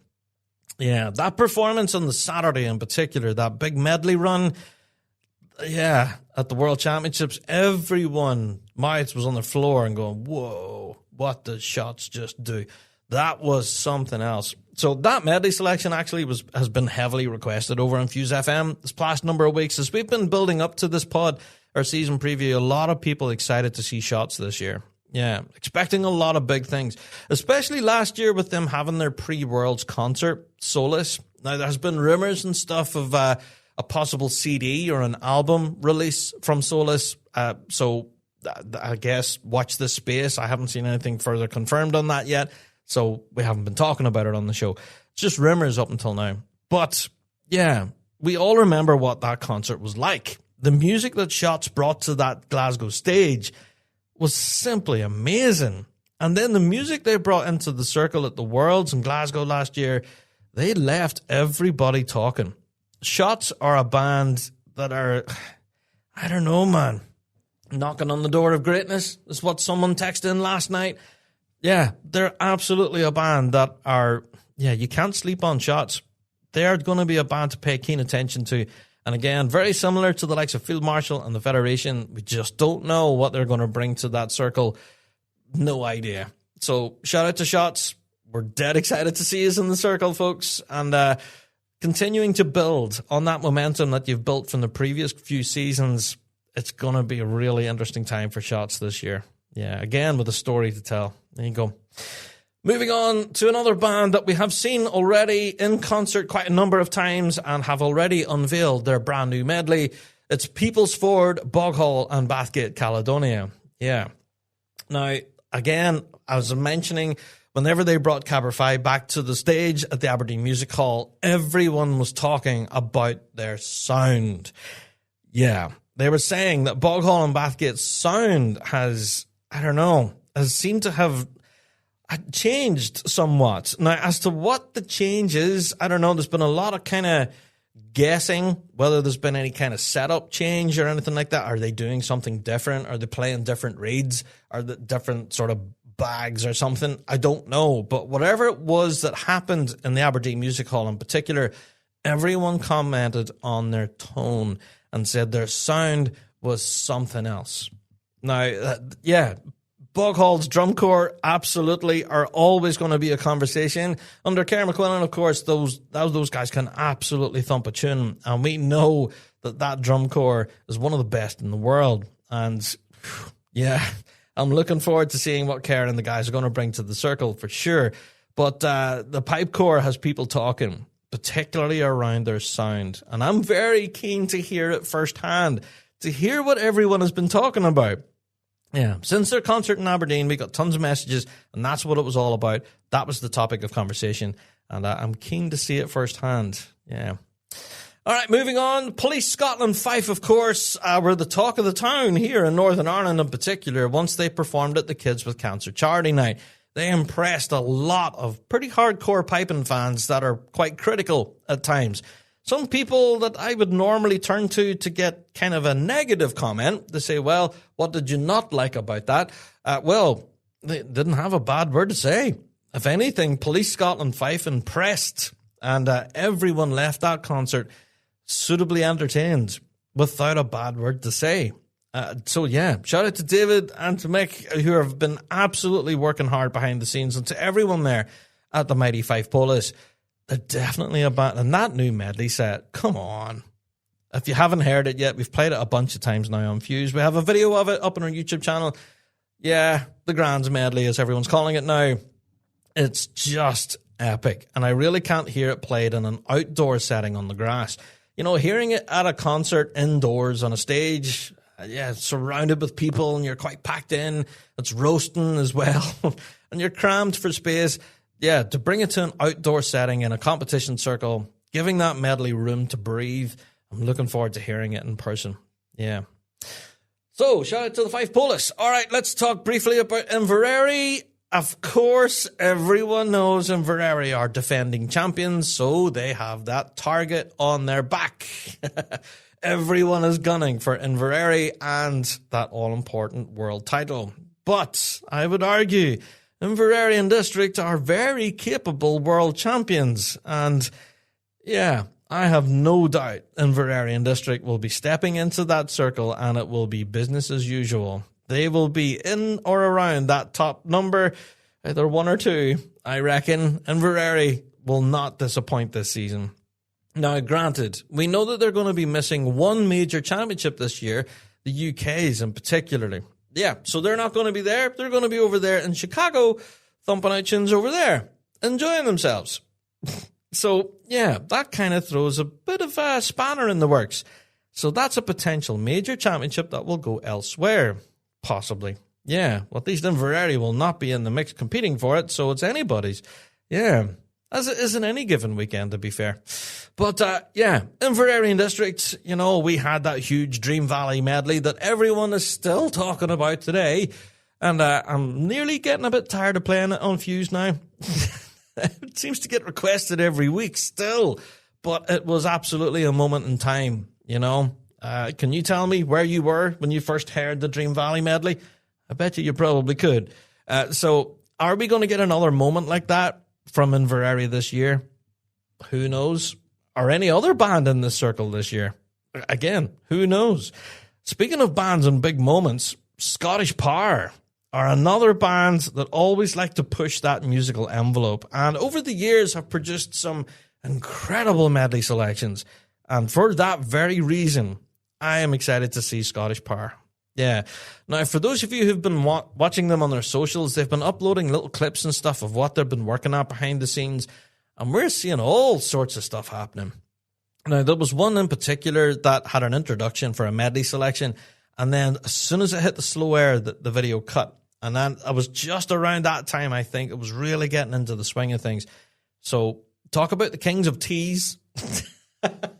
So, yeah, shout out to Scottish Power, another band that I'm equally very excited to see this season. And again, pushing those musical envelopes, for that reason, Scottish Power are always an exciting band, for sure. Looking forward to seeing them.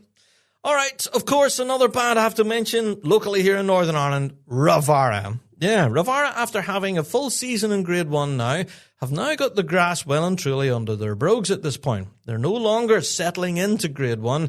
They're now part of the furniture. So what I mean by that is that Ravara are definitely part of the zeitgeist and will be in there, thumping out big tunes and battling it in there with the rest of the big guns. Now, at the tail end of last season, again, similar to what I thought about Manor Cunningham, there were another band that was building ahead of steam towards the end of the season, and the results were starting to improve for Ravara as the season wore on. And again, the season ran out. That was it. So can they keep that ball rolling now over the course of the winter and hit the ground running whenever it comes to the first major in the season? Yeah, now this weekend, of course, in the County Fermanagh Championships, we are looking forward to seeing them for the first time this year on the grass. So looking forward to seeing what Ravara will be bringing to that circle as a bit of a precursor this weekend to what will be the first major, the British Championships. Ravara bands are, again, not a band that you should sleep on. All right, pay attention to what Ravara are doing, because I reckon we're going to see some big fireworks from Ravara. That's all I'm going to say on that front. But some of the performances from Ravara from the past 3 years arguably, have been some of my favourite of the year. So Ravara are certainly a band that can produce the musical goods. So I'm excited to see where they're going to shake down whenever it comes to the prizes in Grade 1. Now, as I mentioned, every band in Grade 1 has a story. Everyone in that Grade 1 circle has a reason to be there. They are in that top flight for a reason, and they are all incredible. So, I haven't even mentioned half the international bands that I should have mentioned here on this week's show. I know there's a good number of you listening right now and go, oh, Rab, but we're traveling to play in the Euros or the UKs or, the Worlds and all that, and you haven't mentioned us. Well, yeah, we will be doing a full preview of each major championship as it rolls round. As I mentioned, next week we'll be doing a full British Championship preview, and we'll be talking all about it then. So if your band is entered, we'll be talking about you. Yeah, now I didn't even get into the world of drum majoring. The one thing I can really say about drum majoring is that I don't know enough about it to be able to kind of be a pundit on drum majoring. Yeah, that's on me, but I have been following the drum majoring competitive scene now for a good number of years, and I can talk from a bit of a level of experience is that with each year, the drum majoring world sees a kind of a bit of a shake-up, I guess. Now, what I mean by that is that those drum majors that were perhaps competing at the junior level, well, depending on their age, well, they could now be competing at juvenile. And the same rings true then for those competing at juvenile level who could now possibly be playing in the adult drum majors, right? So it depends on your age grouping, which group you have to compete in. So, yeah, a lot of that rings true. A lot of our previous juvenile competitors are now in there along with the adults and vice versa for the juniors and along with juveniles. Get it? Yeah. So for that very reason, there's a lot of people now who are now competing in brand new grades. And as a result, that's a whole new X factor. With new faces comes new challenges. And yeah, everything shakes down from there. So I'm looking forward to seeing how this year for the drum majoring shakes out. Now, if anything, the drum majoring world is very similar to the band world because there's always those drum majors that we don't get to see every single week until it comes to the likes of a major where perhaps they, go to battle it out for a major title but will not be able to compete at a minor, for example. And a lot of our international drum majors fall into this bracket. So whenever it comes to our major championships, that gives us an opportunity to see some of these drum majors that we don't ordinarily get to see. And again, they are that X factor of drum majors that we don't get to see all the time and can absolutely step in there on a Saturday at a major and lift the entire thing. We just don't know. So that's the thing. So as usual, we're not going to pass an awful lot of comment about the drum majoring world because I am not an expert in drum majoring. All I know is that with every year, the drum majoring world changes. Because, people age and they change brackets. And as a result, that changes the landscape of competitive drum majoring. So if you're going to ask me who I'm excited to see for the drum majoring world, if anything, I'm excited to see how competition at all three levels in our major championships, how that will shake down this year. Because there's so many recognizable names that we're used to reading out each and every week and the prizes each week. And then, each weekend, it could be absolutely anyone. And that's the joy with drum majoring, I guess. From one weekend to the next, you just don't know. If you haven't checked out any of the drum majoring competition, by the way, do go and visit it, all right? It is such an intricate world and is so skilled. And if anything, I have a mad respect for everyone in that drum majoring competition arena. I don't know how you do what you do. I have tried it a few times now, much to my shame. I have found out that I have 2 left feet and I can't hold a mace for love nor money. But there's a lot of different variables with drum majoring. There's the M&D, there's the dress, there's the flourish, and then there's the musicality of it as well. And a lot sometimes has been the topic of discussion on the show. It can also depend on the band that you get playing for the drum majors. The tempo, the style of the 6/8 that gets performed, a lot of that can have repercussions for their actual competitive run. Yeah, conditions are also a thing, also the ground that they're competing on as well. The actual place that they have to do their lengths, like how good a ground is it? There's a lot of variables at play for drum majoring.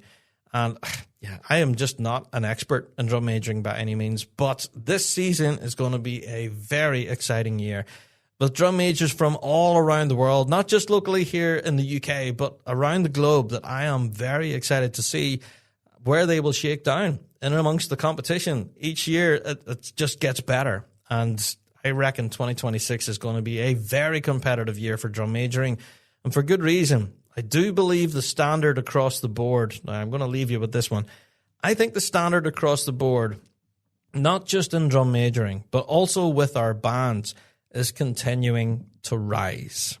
Okay, now that's a controversial topic, but I'm going to say it. All right, since 2019, 2020, over the course of the pandemic and everything, and then we had lockdown and we didn't have contests for a couple of years. We were so anxious to get back out onto the grass again, and we made it. We're back out again, but we did find that we lost a bit of that momentum. A lot of bands and a lot of drum majors and a lot of people competing and stuff found themselves in a state of rebuilding. We've talked about this on the show now for a while, but the pandemic is now, well, I think it's fair to say it's a good bit behind us now. We have had a good bit of time now to rebuild our scene and to rebuild that momentum again, to up the standard from where it once was whenever we were rebuilding back in 2021, 22, to where we are now in 2026. I don't think that the standard has ever been higher. Now, that's arguable, and it's been an argument that we've had on Fuse before. Are standards higher before the pandemic, or are they higher now than what they've ever been? I would argue that standards now are getting to that level where they're ridiculously high at all levels. Right. I would love to know your opinions on that. I think I have just started a massive argument. But that's my thoughts. If anything, that's our thoughts on the Big Rab Show team as we've been discussing this year. There's a good number of bands that we haven't mentioned. We didn't even get into any of our juvenile grades, Novice A, Novice B, Juvenile, etc. There's too many bands for us all to mention, folks. If we didn't mention you, your band, or that in particular event that you've been really looking forward to, please don't think that, omission is by way of, we're not going to be paying attention to you. Because absolutely we are. We're going to be watching every grade with interest for different reasons. From the Wild West and 4B to the ridiculous grade in grade 2, all of these grades have incredible bands with some amazing music to play in the circle this season. It's going to be a great year for competition. And then, of course, the top flight with every band in that grade 1 circle with a story to tell. This is going to be such a good year for multiple different reasons. And when it all ends in Glasgow, or the tail end of the season, when everyone steps away from Glasgow Green after the World Championships, we'll be here for it to tell that story. And we hope that you folks can join us every step of the way throughout this season as we get into the story of each grade, each band, and their successes and their triumphs. So, folks, that's it for our thoughts for 2026. I'm sure there's a lot of commentary here that you folks will disagree with or possibly agree with. And if you do want your band to have a particular shout out on the show, you know how to do it. You can email us, bigrabshow@gmail.com. Send us in your message and we'll give your band a shout on next week's show. Because, as I mentioned, next week's Big Rab Show podcast, we'll be doing a full British Championship preview. We'll be getting into the draw, the bands, the drum majors, all of it. And that'll all be on next week's show. There you are. That's our full season preview. We also have some predictions as well that we do think that venues will be taking a keener interest in their organization from the standpoint of vendors. Yeah, whenever it comes to the likes of provision of food and drink options, perhaps, and also the Portaloo situation. Yay! Yeah. We do think that, things will continue to improve from an organizational standpoint when it comes to our events. And, we'll talk more about that as we get into each major preview. All right, folks. That's it for another Big Rab Show podcast. Thank you all for downloading this week. If you do have any thoughts or opinions on anything we spoke about on this week's show or any other previous show, please do email us in bigrabshow@gmail.com, or you can send us in your own weekly drone. Keep it anonymous if you so wish. And we'll let JD read it out here in the future show and we will react to it in real time. To everyone competing this weekend here in the UK or around the world, if you are out playing a tune, the very best of luck to you. I will be there, the County Fermanagh Championships, of course. Running around with a microphone and a camera and annoying everybody, but also hopefully competing in the circle with Tullylagan this weekend. Yeah. Also, I have to give a mention to everyone heading to the Dollar Dollar Academy competition this weekend is going to be a big one. As we mentioned earlier, it's going to be quite an exciting weekend for piping and drumming. We will catch up with you next week as we look back and give you the results of this weekend, of course. And then we'll also be previewing the British Championships, the first major in the season. It's hard to believe it's already here, folks. The start of the season is here. Where's my angels? Oh, the start of the season is here. 'Tis a good time, and I cannot wait for it. All right, folks, until next week, I will see you back here again for more bagpiping shenanigans. Until then, all the best.